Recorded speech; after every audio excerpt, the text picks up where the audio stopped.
की शुरुआत में हमें एक घर का सीन दिखाया जाता है एंड उस घर के अंदर से आवाजें आ रही होती हैं कि ऑर्गेनाइजेशन ने हमें ये ऑर्डर दिया है कि हम ड्रैगन बेन मैप को एक बच्चे से छीन लें जिसका नाम लिन फैन है।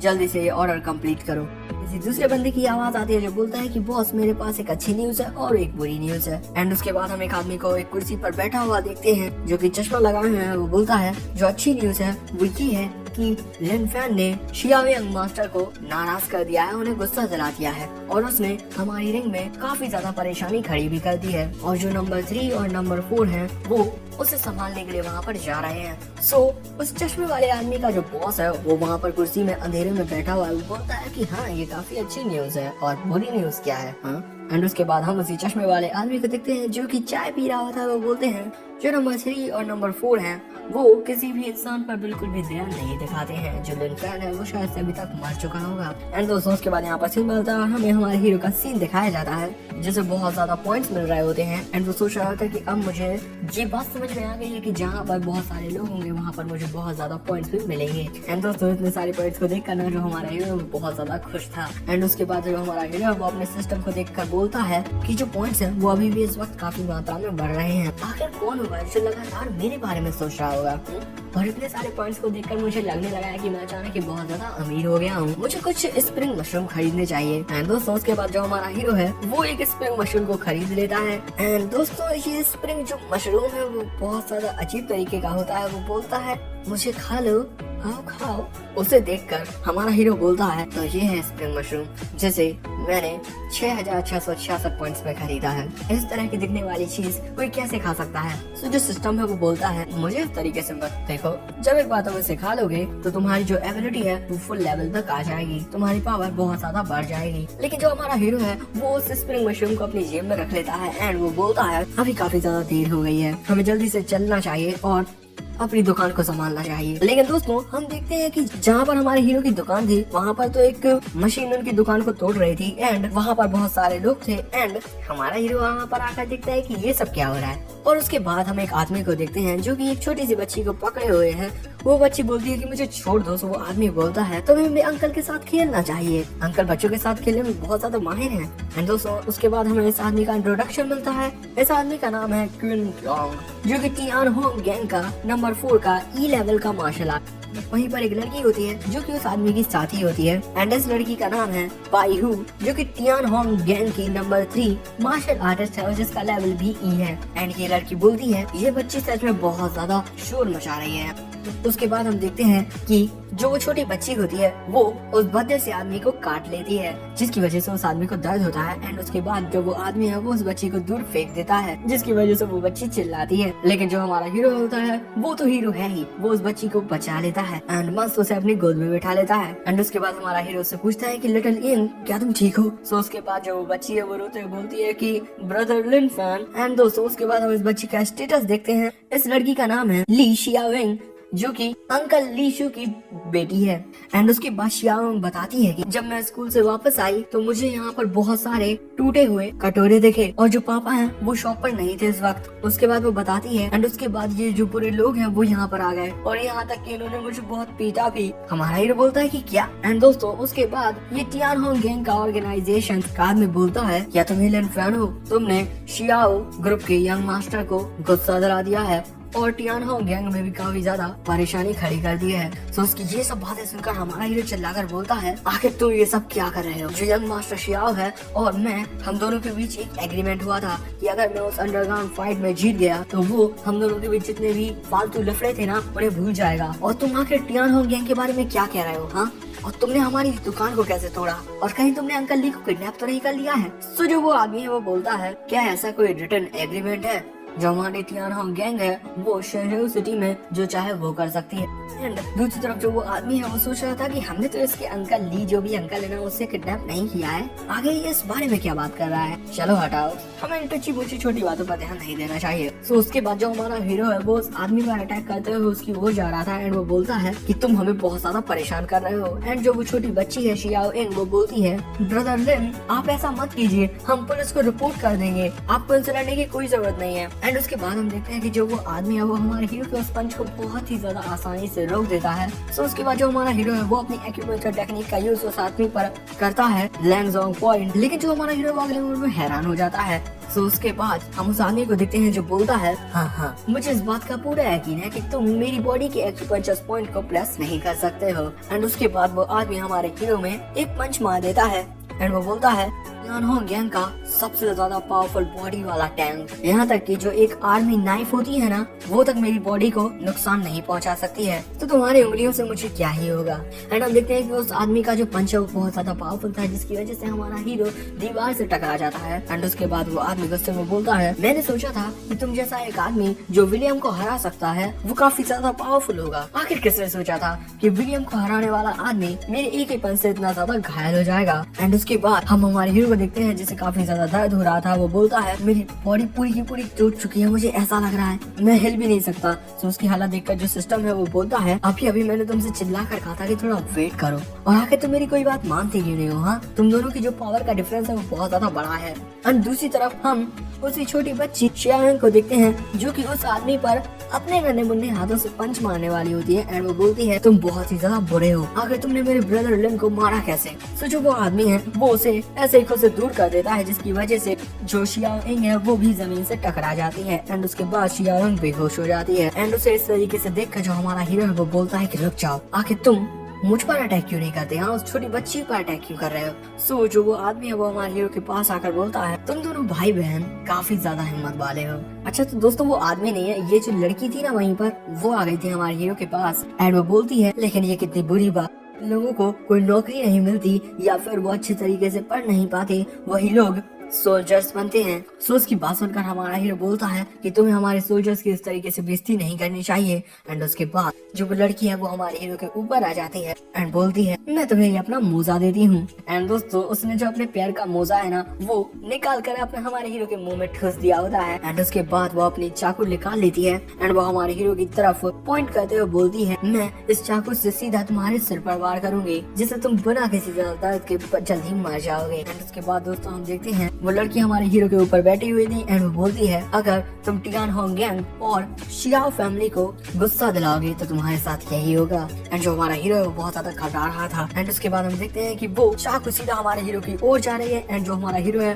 वो जैसे तैसे अपने मुंह से उस मोजे को निकाल देता है एंड बोलता है, सिस्टम सुपर हीलिंग। सो दोस्तों वो लड़की देखती है तब तक बहुत ज्यादा देर हो चुकी है दोस्तों, क्योंकि हम देखते हैं कि उस लड़की ने जो वो चाकू है वो हमारे हीरो के सिर में मार दिया होता है। सो वहीं पर जो उसका गैंग का जो वो आदमी है वो वहाँ पर आ जाता है। वो बोलता है कि आखिर अभी क्या चिल्ला रहा था? तो वो लड़की बोलती है, उसने अभी चिल्लाया और मैं थोड़ा डर गई, इसी वजह से मैंने उसे गलती से मार दिया, शायद से ये कुछ ऐसा कह रहा था फिर सुपर हीलिंग। सो उसके बाद जो वो लोग हैं वो वहाँ से जाने लगते हैं। और वो लड़की बोलती है, कितना बुरा लड़का है, यहाँ तक कि अपनी मौत के टाइम पर भी ये सब गंदी बातें ही सोच रहा था। ये एक यूनिवर्सिटी का लड़का है और इसके पास सच में बहुत ही ज्यादा गंदा दिमाग है। एंड दूसरा जो हमारा हीरो पीछे पड़ा हुआ है मुर्दा, अब वो मुर्दा नहीं रहा क्योंकि हमारे सिस्टम ने उसे ठीक कर दिया है। तुम लोग देख सकते हो कि HP।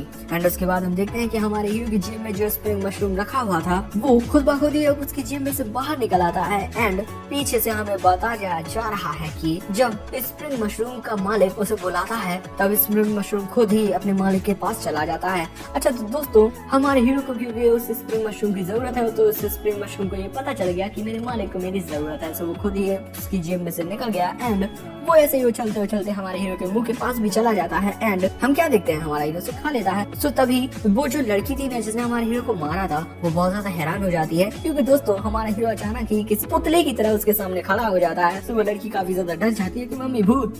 एंड उसके बाद हम हमारे हीरो को देखते हैं जो कि यहाँ सच में एक भूत ही लग रहा है, क्योंकि उसके माथे में अभी भी वो खंजर लगा हुआ है। एंड जो हमारा हीरो वो बोलता है कि जैसा मैंने तुमसे कहा कि हमारे सोल्जर्स की बेइज्जती मत करो। एंड उसके बाद हम सिस्टम को देखते हैं जो बोलता है कि कांग्रेचुलेशंस, जो आपकी बॉक्सिंग स्किल है उसे 5 स्टार तक प्रमोट कर दिया गया है और अब आपकी जो एबिलिटी है वो वर्ल्ड लाइटवेट बॉक्सर की बन चुकी है, यानी कि आप इस दुनिया के सबसे अच्छे बॉक्सर बन चुके हैं। एंड दोस्तों उसके बाद यहाँ पर सीन मिलता है और हमें उसी आदमी का सीन दिखाया जाता है जो कि शायद से एपिसोड की शुरुआत में दिखा था, वो चश्मे वाला आदमी। एंड वो आदमी आदमी के फोन पर किसी से बात करते हुए जा रहा है। वो बोलता है मैं भी बस वहाँ पर पहुँचने ही वाला हूँ, मैं रास्ते में हूँ, क्योंकि जो ऑर्गेनाइजेशन है उसने मुझे बताने में बहुत ज्यादा देर कर दी। आखिर किसने सोचा था कि हमें गुस्सा दिलाने वाला एक छोटा सा बच्चा उसके पास ड्रैगन वेन मैप होगा। एंड दोस्तों उसके बाद हम उस आदमी को देखते हैं एंड पीछे से हमें पता चलता है कि जो नंबर 3 और नंबर 4 मेंबर्स है वो अचानक ही किसी फोन कॉल का जवाब नहीं दे रहे हैं, ना ही वो अपना फोन उठा रहे हैं, और अब इसके चांसेस काफी ज्यादा बढ़ चुके हैं कि उन्होंने उसे मार दिया होगा। एंड उसके बाद वो आदमी अपनी साइकिल को रोकता है एंड वो आदमी थोड़ा बहुत हैरान लग रहा था कि वो बोलता है कि आखिर यहाँ पर क्या हुआ। एंड हम देखते हैं कि दोस्तों जो हमारा हीरो होता है ना वो उस नंबर 4 मेंबर को बहुत ज्यादा पीट रहा होता है एंड पीछे से उसे चश्मे वाले आदमी की आवाज आ रही होती है जो बोलता है नंबर 4 को तो एक आदमी बहुत ही ज्यादा मार रहा है, पीट रहा है। एंड उसके बाद हम देखते हैं कि हमारा हीरो उस नंबर 4 मेंबर को बहुत ज्यादा मार रहा है एंड वो बोलता है कि ये मुक्का तुमने मुझे मारा उसके लिए, और ये मुक्का तुमने हमारी दुकान को तोड़ा उसके लिए, और ये मुक्का तुमने शियाओयिंग को नुकसान पहुंचाया उसके लिए, और ये मुक्का यहाँ पर ये रोड है ना उसको तुमने इतना खराब कर दिया उसके लिए। एंड उसके बाद हमारा हीरो उसमें एक और बहुत ही ज्यादा खतरनाक पंच मारता है एंड बोलता है ये मुक्का अंकल ली को किडनैप करने के लिए। सो वो आदमी बोलता है कि मैंने तुम्हारे अंकल को किडनैप नहीं किया। एंड दोस्तों उसके बाद जो हमारा हीरो है वो उस लड़की की ओर जाने लगता है एंड दोस्तों उस लड़की के हाथ में चोट लगी हुई है एंड जो वो लड़की है वो बोलती है तुम हमारे खिलाफ इस तरीके से कैसे लड़ सकते हो। वो एक नंबर 4 का मेंबर था टियान होंग गैंग का और मैं नंबर 3। उसे तब तक मुक्का मारते रहे जब तक वो बेहोश नहीं हो गया एंड तुमने मेरे एक हाथ को भी तोड़ दिया। तुम्हें शायद से ऐसा पता नहीं होगा कि तुम एक बहुत ही ज्यादा बड़ी मुसीबत में फंस चुके हो। सो उसके बाद जो हमारा हीरो है वो उस लड़की के पास आकर बैठ जाता है एंड बोलता है मुझे माफ कर देना कि मैंने तुम्हारा एक हाथ तोड़ दिया। सो वो लड़की बोलती है तुम डर गए है ना। एंड उसके बाद जो हमारा हीरो है वो बोलता है मुझे तुम्हारा दूसरा हाथ भी तोड़ देने दो ताकि इन दोनों का अच्छे से मैच हो जाए। हमारा हीरो उसके दूसरे हाथ में भी पंच मार देता है एंड वो लड़की बहुत ज्यादा हैरान थी। सो हमारे हीरो को कुछ पॉइंट्स मिल जाते हैं एंड दोस्तों उसके बाद वो लड़की भी बेहोश हो जाती है एंड हमारा हीरो अपने हाथ साफ करते हुए बोलता है होंग टियान गैंग या टियान होंग गैंग, आखिर मैं इस बारे में क्या ही चिंता करूँ। लेकिन तभी हमारा हीरो देखता है कि उसके पीछे कोई आ रहा होता है एंड दोस्तों ये होता है वही चश्मे वाला आदमी एंड वो हंसते हुए बोलता है की ड्रैगन में मैप जिसके पास होता है वो अपने ओनर को इतनी ज्यादा पावर दे देता है। हाँ एंड दोस्तों उसके बाद वो आदमी बोलता है तुम्हें हार मान लेनी चाहिए और हमें वो ड्रैगन वेन मैप दे देना चाहिए जो तुम्हारे पापा तुम्हें देकर गए हैं।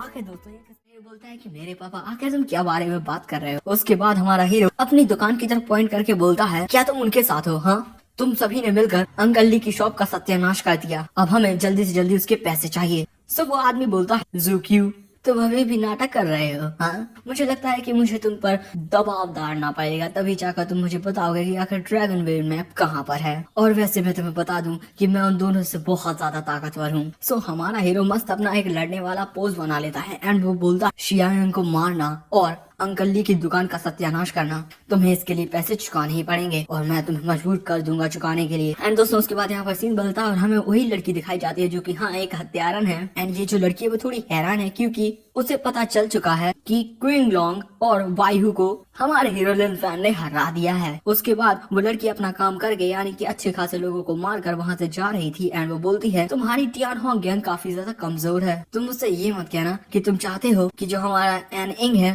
वो ये काम करे। देखो मैं इस तरीके के काम करने में बहुत बुरी हूँ, इससे मेरा दिमाग खराब हो जाता है। हाँ अच्छे लोगों को तो मार ही दिया है और क्या चाहती है भाई ये औरत। उसके बाद दोस्तों हम टियान होंग गैंग के बॉस को देखते हैं जो कि यहाँ अभी भी काले साए में बैठा हुआ है। वो बोलता है हमें तुम्हारी ऑर्गेनाइजेशन को परेशान करने की कोई जरूरत नहीं है, मैंने नंबर 2 ज़ूक्यू को उसे हैंडल करने के लिए भेज दिया है। एंड उसके बाद हम उसी लड़की को देखते हैं जो कि अपने एक स्लैश से वहाँ की जो खिड़की है ना उसे तोड़ देती है एंड वो बोलती है ज़ूक्यू तब मुझे चिंता करने की कोई जरूरत नहीं है। एंड दोस्तों उसके बाद वो लड़की खिड़की के बाहर खड़ी होकर बोलती है पिछली बार मैंने ज़ेंजो सिटी में तुम्हारी टियान होंग गैंग को सपोर्ट करने का डिसाइड किया था। ओके एंड दोस्तों उस बिल्डिंग के नीचे हम देखते हैं बहुत सारी पुलिस की गाड़ियां खड़ी हुई हैं एंड वो वहाँ से आवाज आ रही है कि तुम्हें चारों तरफ से पुलिस ने घेर लिया है, इसी वजह से तुम्हें उस हॉस्टेस को छोड़ देना चाहिए और सरेंडर कर लेना चाहिए। क्या ही छोड़ेगी, मार तो दिया है उन दोनों को। एंड दोस्तों उसके अगले मोड़ में हम देखते हैं कि वो लड़की वहाँ से छलांग मार जाती है और नीचे की तरफ ही आ रही है एंड वो अभी फोन पर बात कर रही है। वो बोलती है तुम्हारे पास ज़ूक्यू जैसा एक कल्टिवेटर है जिसकी बदौलत तुम्हारी जो ऑर्गेनाइजेशन है वो अब तक काफी अच्छे तरीके से टिकी हुई है। वो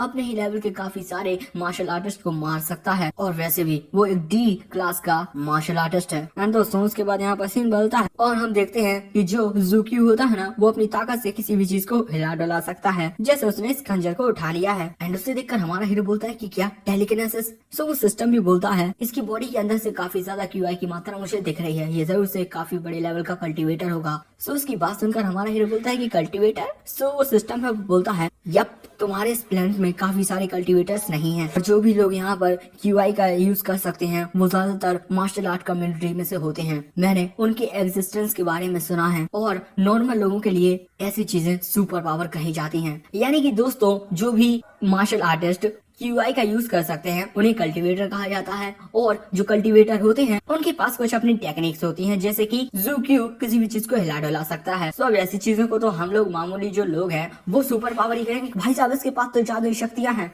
रूहानी ताकतें हैं इसके पास। एंड उसके बाद जो ज़ुक्यू है वो हमारे हीरो की तरफ उस खंजर को पॉइंट करके बोलता है शूट। सो दोस्तों हमारा हीरो जैसे उसकी तरफ देखता है वो देखता है कि वो जो खंजर है वो बहुत ज्यादा तेज रफ्तार में आया था एंड वो उसके बगल वाली दीवार में लग जाता है। एंड उसके बाद ज़ुक्यू बहुत ज्यादा मुस्कुरा कर बोलता है अगली बार मैं तुम्हारे चेहरे पर निशाना लगाऊंगा।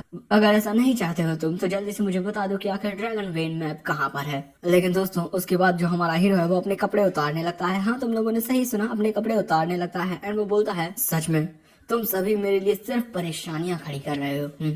एंड उसके बाद हमारा हीरो अपने कपड़े उतार कर बोलता है अब मैं तुम्हें सारी चीज चखाने वाला हूँ जो भी मेरे पास है। हमारे हीरो के कहने का मतलब है जो भी उस पावर से हमारे हीरो के पास वो सारी चीजें, कुछ गलत मत समझ लेना। एंड उसके बाद हमारा हीरो अपनी जगह से उछलता है एंड बहुत ज्यादा तेज रफ्तार में, बहुत ही ज्यादा तेज रफ्तार में वो उस आदमी के पास चला जाता है उसे मारने के लिए। लेकिन दोस्तों हमारा हीरो उससे अपना पंच नहीं मार पाता क्योंकि जो ज़ुक्यू होता है वो अपनी पावर से हमारे हीरो को रोक देता है। एंड उसके बाद जो ज़ुक्यू है वो बोलता है तुम्हारी जो पावर है वो भी काफी ज्यादा है, लेकिन इसका क्या ही फायदा जब ये अपने ओपोनेंट को टच ही ना कर पाए। हाँ अब तुम बिल्कुल भी नहीं हिल पाओगे। तो उसके बाद हमारे हीरो को देखते हैं जैसे कुछ समझ में नहीं आ रहा होता है क्योंकि वो अपनी बॉडी को हिला ही नहीं पा रहा होता है। उसके बाद जो ज़ुक्यू है वो अपनी पावर का इस्तेमाल करते हुए बोलता है देखो तुमने मुझे मारने की गलती की है और मुझे लगता है कि तुम्हें कुछ भी बात समझ में नहीं आ रही है, और तुम्हारे जैसा एक मामूली सा बच्चा जो कि क्यूआई का इस्तेमाल नहीं कर सकता है तो तुम एक कल्टीवेटर के सामने बहुत ही ज्यादा कमजोर हो, समझे।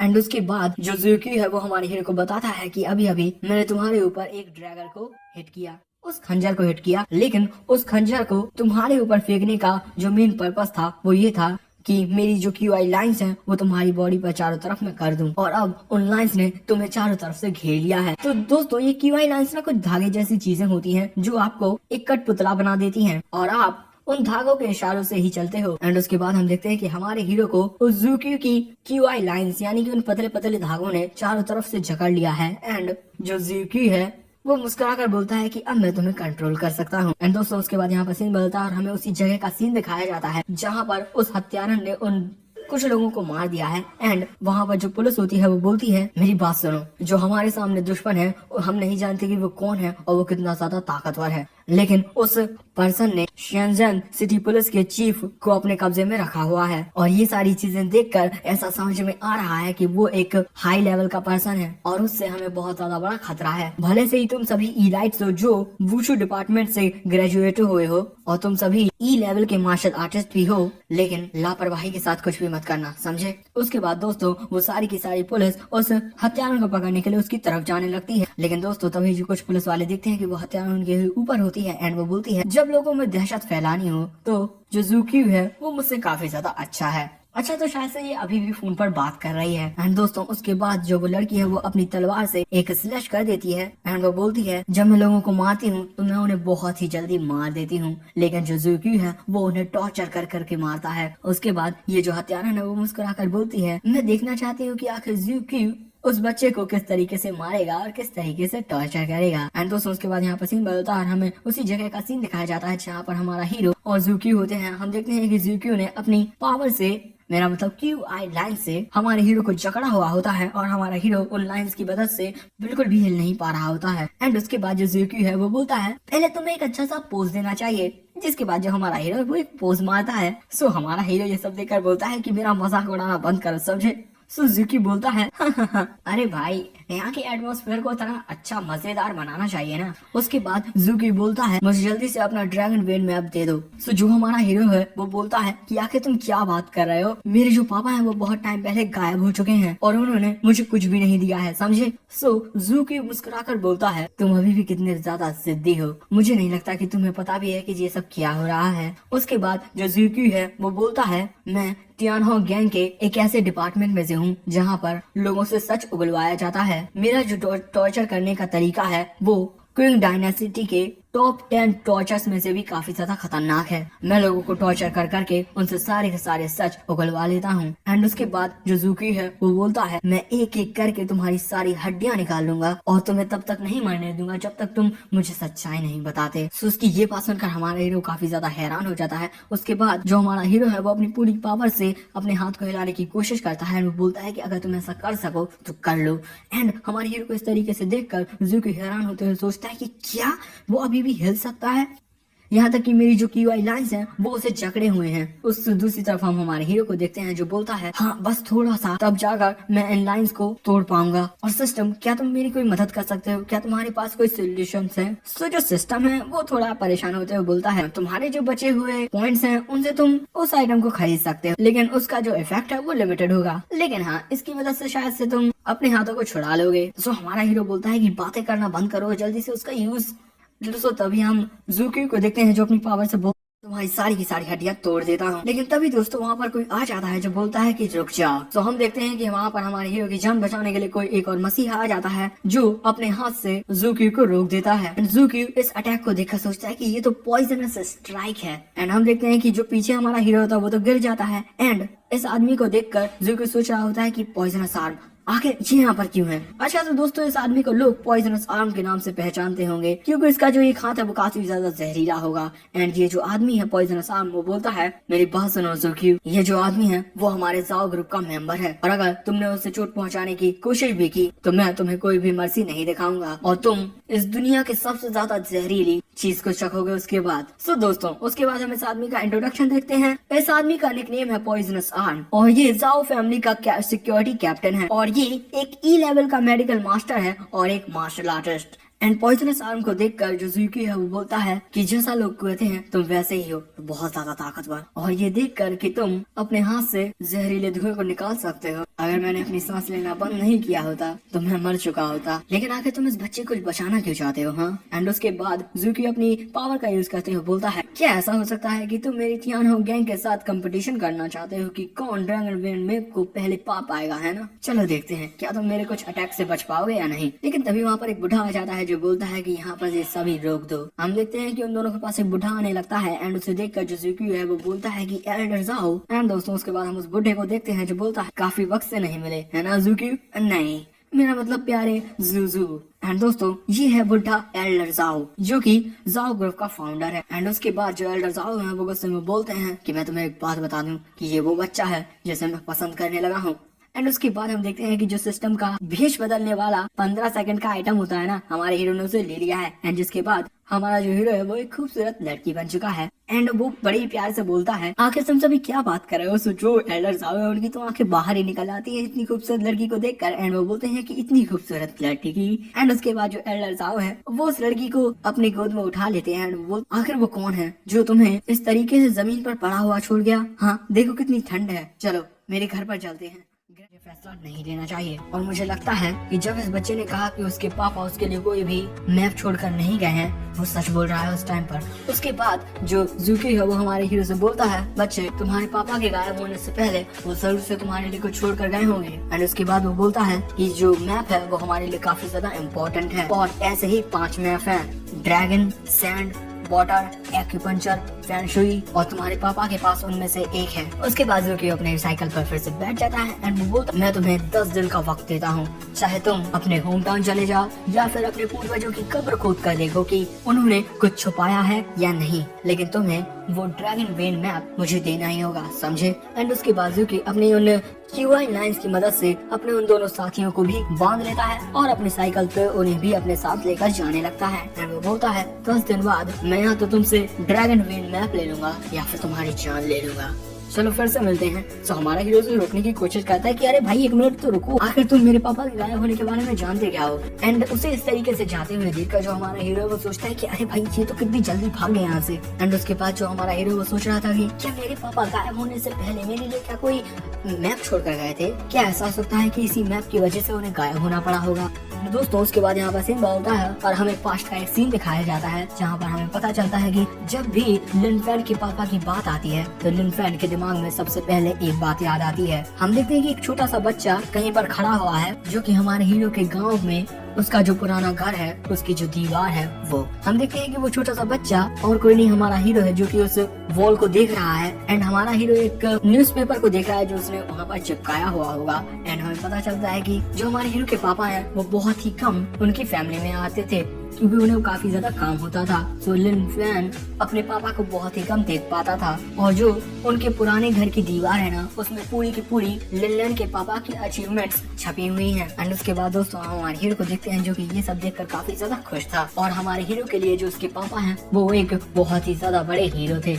एंड उसके बाद हम काफी सारे लोगों को देखते हैं और हमें पता चलता है। और आखिरी बात जब लिन फैन ने अपने पापा को देखा तब वो तीसरी क्लास में था। जब उसके पापा को फर्स्ट क्लास अचीवमेंट मिली थी तो सारे के सारे गांव ने उस दिन को एक त्योहार के रूप में मनाया था जिस दिन हमारे हीरो के पापा उसके गांव में आए थे उस अचीवमेंट को पाकर। एंड उसके बाद हमारे हीरो को देखते हैं जो कि शायद से अपनी माँ का हाथ पकड़े हुए है। जो लिन फैन है वो काफी ज्यादा नर्वस था क्योंकि उसने पापा को अपने कई महीने से नहीं देखा था। एंड वो सोचा था कि आखिर मुझे अपने पापा को क्या बुलाना चाहिए। एंड उसके बाद हमारे हीरो को देखते हैं जो सोचा था कि डैड नहीं ये काफी ज्यादा ऑर्डिनरी होगा, फादर नहीं काफी ज्यादा फॉर्मल होगा, क्या मुझे उन्हें पापा बुलाना चाहिए। ये इतना बुरा नहीं है लेकिन ये काफी बच्चों वाला है। एंड उसके बाद हम देखते हैं कि हमारा हीरो मस्त एक पेड़ से टिका हुआ है। एंड वो सोच रहा है कि नहीं मैं बड़ा हो चुका हूँ इसी वजह से मुझे बच्चों वाली हरकतें नहीं करनी चाहिए। अगर मैंने सबके सामने उन्हें पापा बुलाया तो मैं अपने डैड को काफी ज्यादा शर्मिंदा कर दूंगा। हाँ मुझे डैडी बुलाना चाहिए ना कि पापा। मैं काफी ज्यादा मेच्योर लगूंगा अगर मैं उन्हें डैड बुलाऊंगा। एंड उसके बाद हम देखते हैं कि गांव वालों के साथ हमारे हीरो के पापा आ चुके हैं। वो बोलते हैं आखिर तुम यहाँ पर कितनी देर से इंतजार कर रहे हो।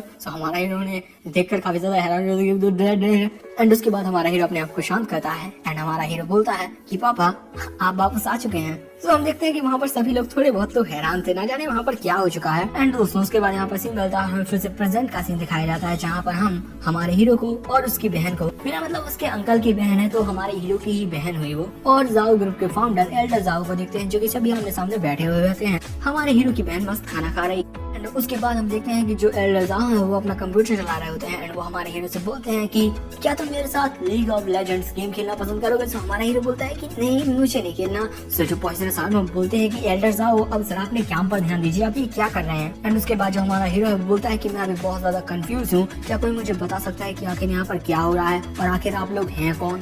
तो जो एल्डर जाओ है वो बोलते हैं मुझे लोग एल्डर जाओ कहते हैं और मैं जाओ ग्रुप का चेयरमैन हूँ, और ये जो आदमी है इसका नाम मैंग गैन है जो मेरे सिक्योरिटी ग्रुप का कैप्टन है। और बच्चे तुम अभी बहुत ही ज्यादा बड़ी परेशानी में। एंड उसके बाद हमें एक पूरा का पूरा चार्ट पेपर दिखाया जाता है जिसमें पीछे से एल्डर जाओ की आवाज आ रही होती है कि तुमने शियाओ फैमिली को गुस्सा दिला दिया है और लोग तुम पर शक कर रहे हैं कि तुम्हारे पास ड्रैगन वेन मैप है जो कि एन इंग ऑर्गेनाइजेशन को चाहिए। सो इसीलिए शियाओ फैमिली और एन इंग इन दोनों ने टियानहोंग गैंग को ये जिम्मेदारी सौंपी है कि वो तुमसे ड्रैगन वेन मैप को ले पाएं। तो दोस्तों तुम लोगों को ये चार्ट पेपर भी मैं समझा देता हूँ। लिन टियानकोंग जो कि हमारे हीरो लिन फैन के पापा हैं उनके पास ड्रैगन वेन मैप है जो कि किसे चाहिए, एन इंग जो कि एक मिस्टीरियस ऑर्गेनाइजेशन है चाइना की, उसे चाहिए। और उन्होंने टियानहोंग गैंग जो कि चाइना की एक नंबर 1 गैंग है उसे ऑर्डर दिया है कि वो तुमसे इस ड्रैगन वेन मैप को ले आए। एंड उसके बाद हम शियाओ फैमिली को देखते हैं जो कि यहाँ ऐसे ही गंदे काम करती है और उन्होंने टियानहोंग गैंग को पैसे दिए हैं तुमसे छुटकारा पाने के लिए। और जो शियाओ फैमिली और जाओ फैमिली है वो शेंजोउ सिटी की 2 महान फैमिलीज हैं और हाँ जो एक दूसरे से हमेशा कंपटीशन करती रहती हैं। उसके बाद हम शियाओ फैमिली के दोनों बच्चों को देखते हैं जहाँ पर जो शियाओ चाओ है शियाओ फैमिली का यंग मास्टर, वो हमारे हीरो से नफरत करता है और जो शियाओ मेमे है शियाओ फैमिली की डॉटर, वो ना जाने हमारे हीरो से क्या ही करती है। वैसे हमें तो पता है कि वो प्यार करती है। एंड उसके बाद जो एल्डर जाओ बोलते हैं कि बच्चे सिर्फ जाओ ग्रुप ही तुम्हारी मदद कर सकता है। उसके बाद हम हमारे हीरो को देखते हैं जो कि ये सारी बातें सुनकर बहुत ज्यादा हैरान था एंड उसके ये सारी बातें सर के ऊपर से निकल गई। एंड वो सोच रहा था कि मैंने तो बस जियाओ चाओ को एक मामूली सा सबक सिखाया था, आखिर मैं इतनी बड़े झमेले में कैसे फंस गया। उसके बाद जो हमारा हीरो बोलता है मैं तो बस एक अनजाना सा स्टूडेंट हूँ, आखिर आप मेरी मदद क्यों करोगे। सो जो एल्डर जाओ है वो मस्त अपना लीग ऑफ लेजेंड्स गेम खेल रहे हैं एंड वो बोलते हैं बस इसकी एक कंडीशन है, मैं तुम्हारी मदद तो करूंगा। एंड उसके बाद जो एल्डर जाओ है बोलते हैं तुम्हें मेरी ग्रैंड डॉटर का बॉयफ्रेंड बनना छोड़ेगा और 1 साल बाद उससे शादी करनी पड़ेगी। सो ये सुनकर हमारा हीरो बहुत ज्यादा हैरान हो जाता है कि क्या। एंड जो उसकी बहन है वो भी बोलती है कि हाँ। एंड उसके बाद हमारे हीरो की बहन बोलती है कि आपको बहुत सारी बधाइयाँ ब्रदर। मेरे पापा ने मुझसे कहा था कि एक बार जब तुम्हें तुम्हारी गर्लफ्रेंड मिल जाएगी तो तुम्हें खुद के साथ ही नहीं खेलना पड़ेगा। सो हमारा हीरो उस पर गुस्सा करते बोलता है कि तुम ऐसी बकवास बातें करना बंद करो, आखिर तुम्हें अंकल ली क्या सिखाते रहते हैं। हाँ। उसके बाद जो हमारा हीरो है वो बोलता है एल्डर मुझे लगता है कि आप मजाक कर रहे हैं, रुको मैं जानता हूँ कि आपका प्लान क्या है। आप चाहते हैं कि मैं आपके ग्रैंड डॉटर का बॉयफ्रेंड बनने का नाटक करूँ और मैं उससे चुपके से सभी खतरों से बचाए रहूँ, है ना। सो जो एल्डर जाओ है वो बोलते हैं कि नहीं, एक नकली बॉयफ्रेंड नहीं, एक असली बनना है तुम्हें। सो हमारा हीरो बोलता है कि इस बात का कोई सेंस ही नहीं बनता, वहाँ बाहर ऐसे बहुत सारे लोग हैं जो आपकी ग्रैंड डॉटर के मुकाबले के होंगे, आखिर मुझे क्यों चुना, मैं तो एक गरीब आदमी हूँ, आप मुझे सिर्फ एक ही शर्त पर चुन सकते हैं जब। एंड उसके बाद हमारा हीरो बोलता है कि आपकी बेटी, मेरा मतलब आपकी ग्रैंड डॉटर, वो किसी पिकासो की पेंटिंग की तरह दिखती हो, है ना। देखो दोस्तों ये है पिकासो की पेंटिंग। सो जो एल्डर जाओ गुस्सा करते हैं बोलते हैं कि मेरी जो ग्रैंड डॉटर है ना वो जेंजो यूनिवर्सिटी की नंबर 1 ब्यूटी है, वो उस स्कूल की फ्लावर है और उसके पास बड़े बड़े सेंसर है। मेरा मतलब दोस्तों ताऊ ने बोला है कि उसके पास बड़े बड़े और आगे का जो वर्ड है वो सेंसर्ड है, तुम लोग समझ सकते हो। ओके। सो हमारा हीरो उसकी ये बात सुनकर बोलता है तो क्या उसकी मानसिक हालत खराब है और क्या वो एक पैरालाइज्ड पर्सन है। सो एल्डर जाओ बोलते हैं कि नहीं, वो बहुत ज्यादा हेल्दी है। एंड उसके बाद जो एल्डर जाओ है वो बोलते हैं मैंने तुम्हें इसीलिए चुना है क्योंकि तुम दोनों की उम्र लगभग सेम है और वैसे तुम अच्छे खासे दिखते हो, अच्छे खासे हैंडसम भी हो, तुम्हारी जो स्किल्स है वो काफी ज्यादा अच्छी है और पर्सनैलिटी भी काफी ज्यादा अच्छी है और हम दोनों का जो दुश्मन है वो भी समान है, मतलब वो भी एक ही है, शियाओ ग्रुप। एंड उसके बाद एल्डर जाओ बोलते हैं और सबसे ज्यादा इम्पोर्टेंट बात ये है कि एल्डर जाओ बोलते हैं कि मुझे शुरू से शुरुआत करनी पड़ेगी, जब मैं जवान था उस टाइम पर जब मैं 18 साल का था। तो तभी हमारा हीरो बोलता है कि वेट, मैं आपकी पुरानी बुरी कहानी नहीं सुनना चाहता हूँ, जल्दी से बता दीजिए बस शॉर्ट टर्म में। हमारे हीरो का इस तरीके का बिहेवियर देखकर जो एल्डर जाओ और पॉइजनस आग है वो दोनों ही काफी ज्यादा हैरान हो जाते हैं। उसके बाद जो एल्डर जाओ हैं वो बोलते हैं लिटिल मैंग तुम उसे जल्दी से अंडरग्राउंड सीक्रेट रूम में ले आओ और उसे बिल्कुल सच ही बताना। तो उसके बाद जो पॉइजनस आग है वो बहुत ज्यादा नर्वस होते हुए बोलता है कि यस सर। उसके बाद दोस्तों यहाँ पर सीन होता है, हमें काफी ज्यादा अक्षरों वाली एक जगह दिखाई जाती है, ना जाने कौन सी जगह है दोस्तों, बहुत ही ज्यादा अक्षर लिखे हुए हैं वहाँ पर। एंड वही नीचे होते हैं हमारा हीरो पॉइजनस आग एल्डर जाओ। वहाँ पर एल्डर जाओ बोलते हैं अब मैं तुमसे जो भी कहने वाला हूँ वो बहुत ज्यादा ट्रेजास्टिक है और इसी वजह से जो वो छोटी बच्ची है मैंने उसे बाहर इंतजार करने के लिए कहा है। ये सब देखकर हमारा हीरो बोलता है कितनी बड़ी दीवार है यार और इस पर नाम ही नाम लिखे हुए हैं, इस पर करीब से 1000 से ज्यादा नाम लिखे होंगे। उसके बाद जो हमारा हीरो है वो थोड़ा हैरान होते हुए बोलता है कि कहीं आप मुझसे ये तो नहीं कह रहे हैं कि आपकी जो ग्रैंड डॉटर है वो श्रापित है और यहाँ पर उन सारे लड़कों के नाम लिखे हुए हैं जिन लड़कों ने आपकी ग्रैंड डॉटर के पास आने की कोशिश की और मारे गए। सो एल्डर जाओ बोलते हैं कि नहीं, आखिर ये सारे फालतू के आइडियाज तुम्हारे दिमाग में आते कहाँ से हैं? हाँ, ये गोबर क्यों भरे हुए हो अपने दिमाग में? उसके बाद जो एल्डर जाओ है वो बोलता है इस दीवार पर उन सारी लड़कियों के नाम लिखे हुए हैं जिनसे मैं 18 साल की उम्र से आज तक डेटिंग की है, समझे। हमारा हीरो ये सुनकर बहुत ज्यादा हैरान हो जाते हैं कि क्या। अच्छा तो दोस्तों इसी वजह से जो एल्डर जाओ है उन्होंने हमारे हीरो की बहन को बाहर ही उस कमरे में रहने दिया है। इतनी सारी लड़कियों भाई कोई कैसे डेट कर सकता है। हाँ। एंड उसके बाद हमें एल्डर जाओ का पास्ट दिखाया जाता है एंड वो बोलते हैं मेरा जो पास्ट है ना वो बिल्कुल एक प्लेबॉय वाला है, जितने भी लोग मेरी पोती को पसंद करते थे वो सारे के सारे मेरे ही बेटे नाती पोते निकले।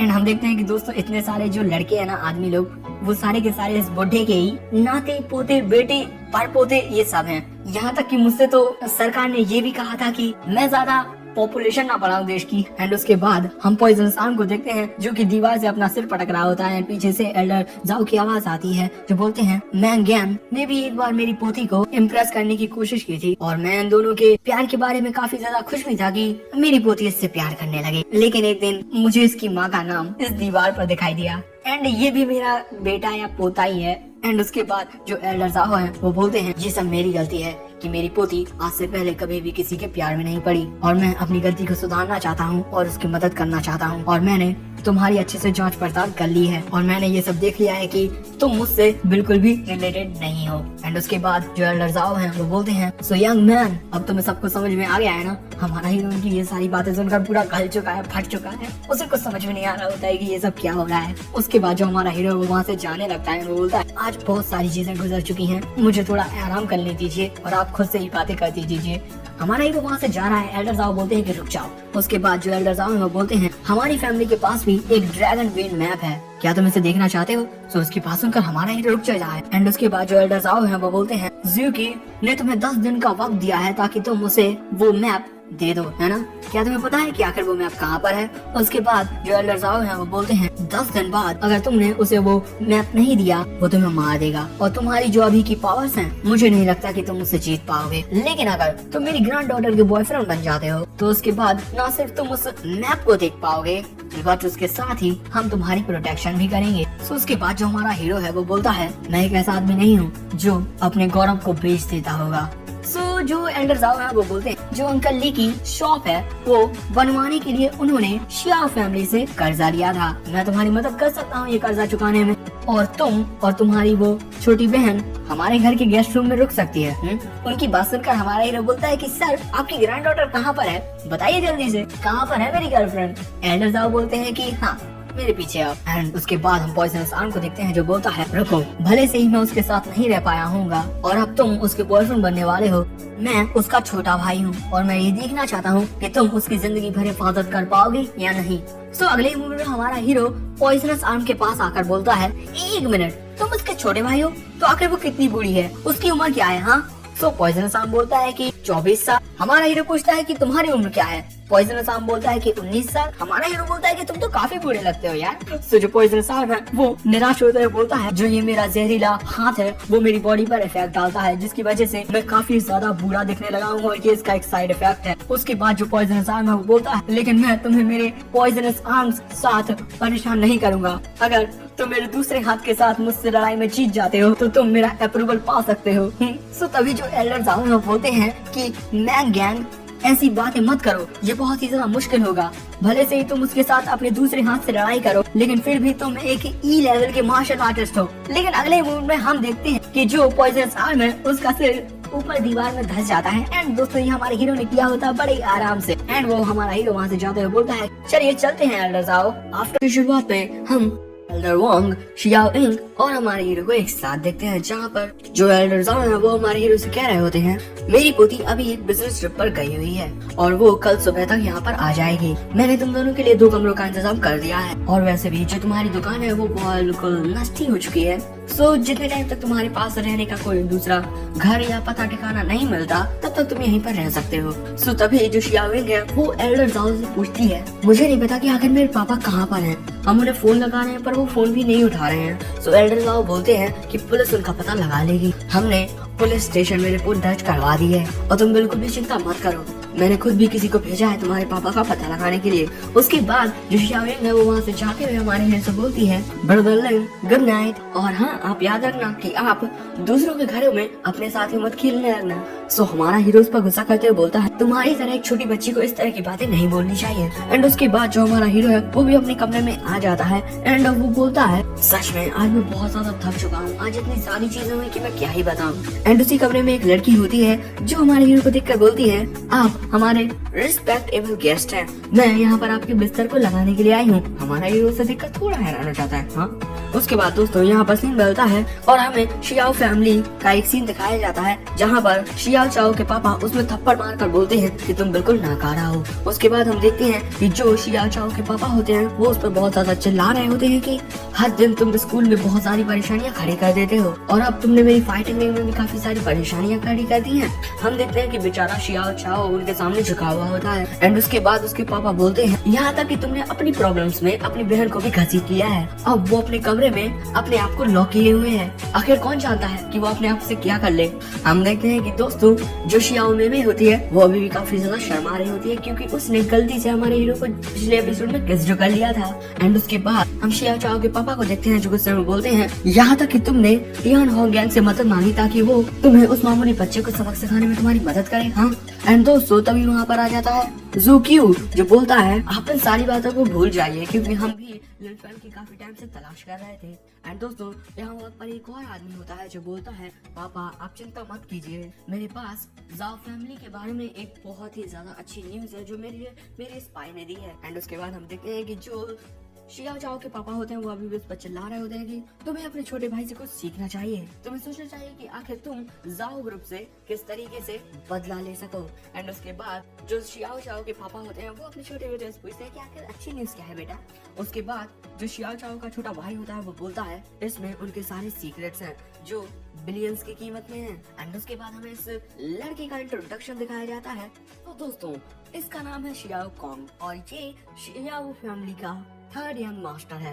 एंड दोस्तों ये काफी ज्यादा होशियार है। एंड दोस्तों उसके बाद हमें शियाओ कॉन्ग की आवाज आती है कि मैंने जो स्पाई भेजा है ना हम उसका यूज दूसरे कामों के लिए भी कर सकते हैं, हम उसकी मदद से जाओ ग्रुप को पूरा बर्बाद कर सकते हैं। एंड दोस्तों उसके बाद यहाँ पर सीन बदलता है और हमें उसी कमरे का सीन दिखाया जाता है जहाँ पर हमारा हीरो होता है। एंड वो उस लड़की को देखकर बहुत ज्यादा शर्मा सा रहा था जो लड़की उसका बिस्तर सजाने के लिए आई थी। हमारा हीरो उस लड़की को ऐसे देख ही रहा था तभी वहाँ पर सिस्टम आ जाता है जो हमारे हीरो से बोलता है आखिर तुम उस लड़की के बारे में क्या गंदी गंदी बातें सोच रहे हो। हाँ सो हमारा हीरो पानी पीते हुए बोलता है कि अरे मैं तो बस ये सोच रहा था कि आखिर मैं ज्यादा से ज्यादा पॉइंट कैसे कमा सकता हूँ। एंड तभी जो लड़की है वो बोलती है रिस्पेक्टफुल गेस्ट क्या आप मुझे पीछे से देख रहे हैं कि मैं क्या कर रही हूँ। हाँ तो तभी हमारे हीरो के मुंह से पानी निकल आता है। उसके बाद जो लड़की है वो बड़े ही प्यार से बोलती रिस्पेक्टफुल गेस्ट क्या आपको मुझसे कुछ और भी चाहिए। हाँ मैं एक मेड हूँ, मैं आपको पूरा सेटिस्फाई करूंगी, आप जो भी चाहते हैं वो मेरे साथ कर सकते हैं। सो हमारा हीरो बोलता है कि नहीं मुझे कोई जरूरत नहीं है।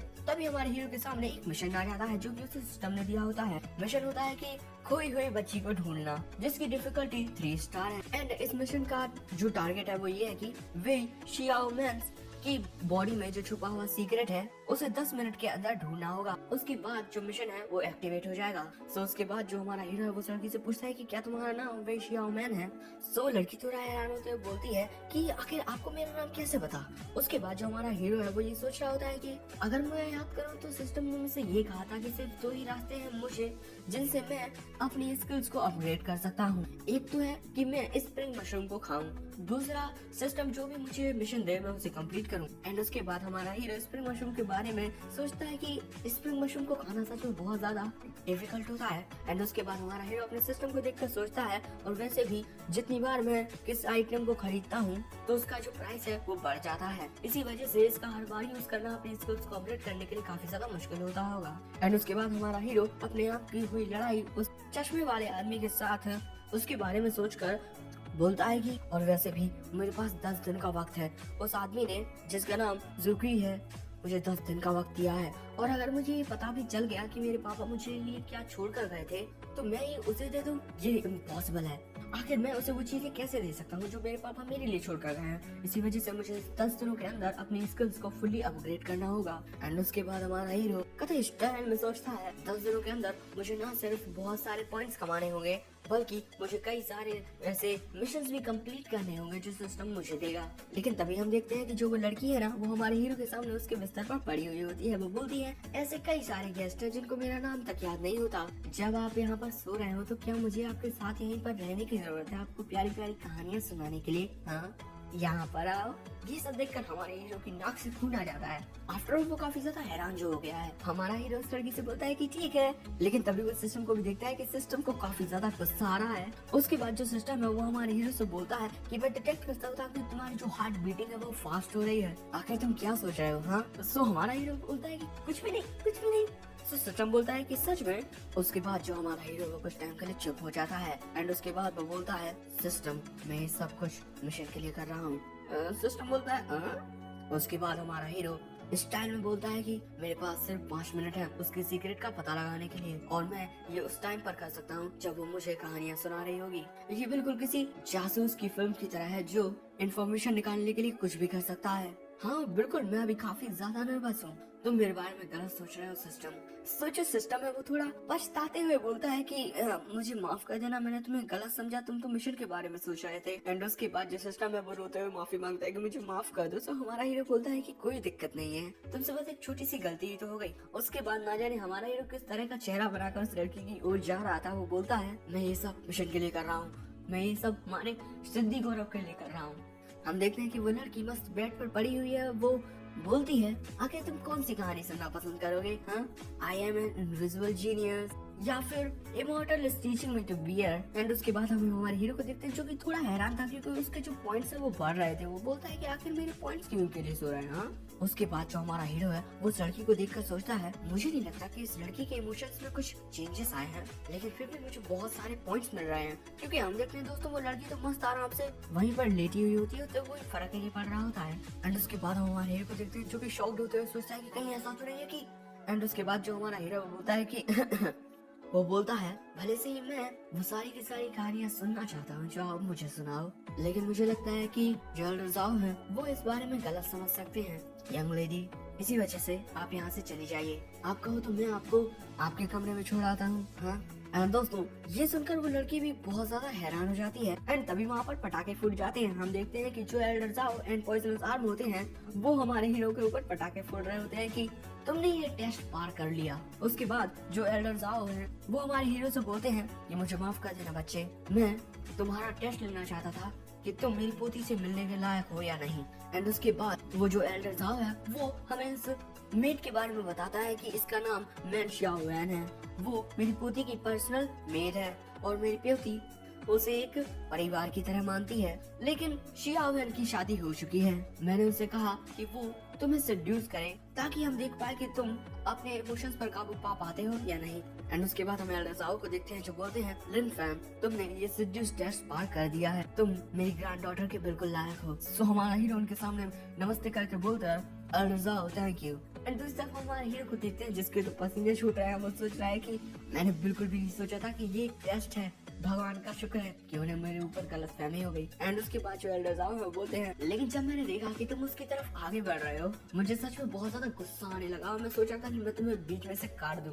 पॉइजन साहब बोलता है कि मैं भी हमारे हीरो के तो अभी भी पसीने छूट रहे हैं। एंड उसके बाद हम हमारे हीरो को देखते हैं जो कि कतई सेटिस्फाई था कि भगवान की दया से मुझे पता चल गया कि आखिर मेरे पॉइंट्स कैसे बढ़ रहे हैं, मुझ पर कोई नजर रख रहा था। एंड उसके बाद हम एल्डर ज़ाओ को देखते हैं जो बोलते हैं, वैसे मैं तुम्हें सच बताऊं तो मेरी जो ग्रैंड डॉटर है वो पूरे टाइम से यहीं पर थी, लेकिन मैं ये देखना चाहता था कि तुम जो टेस्ट है उसे पार कर सकते हो या फिर नहीं। एंड उस टेस्ट के पास होने के बाद ही मैं तुम्हें इजाजत दे सकता हूँ कि तुम मेरी पोती को देखो।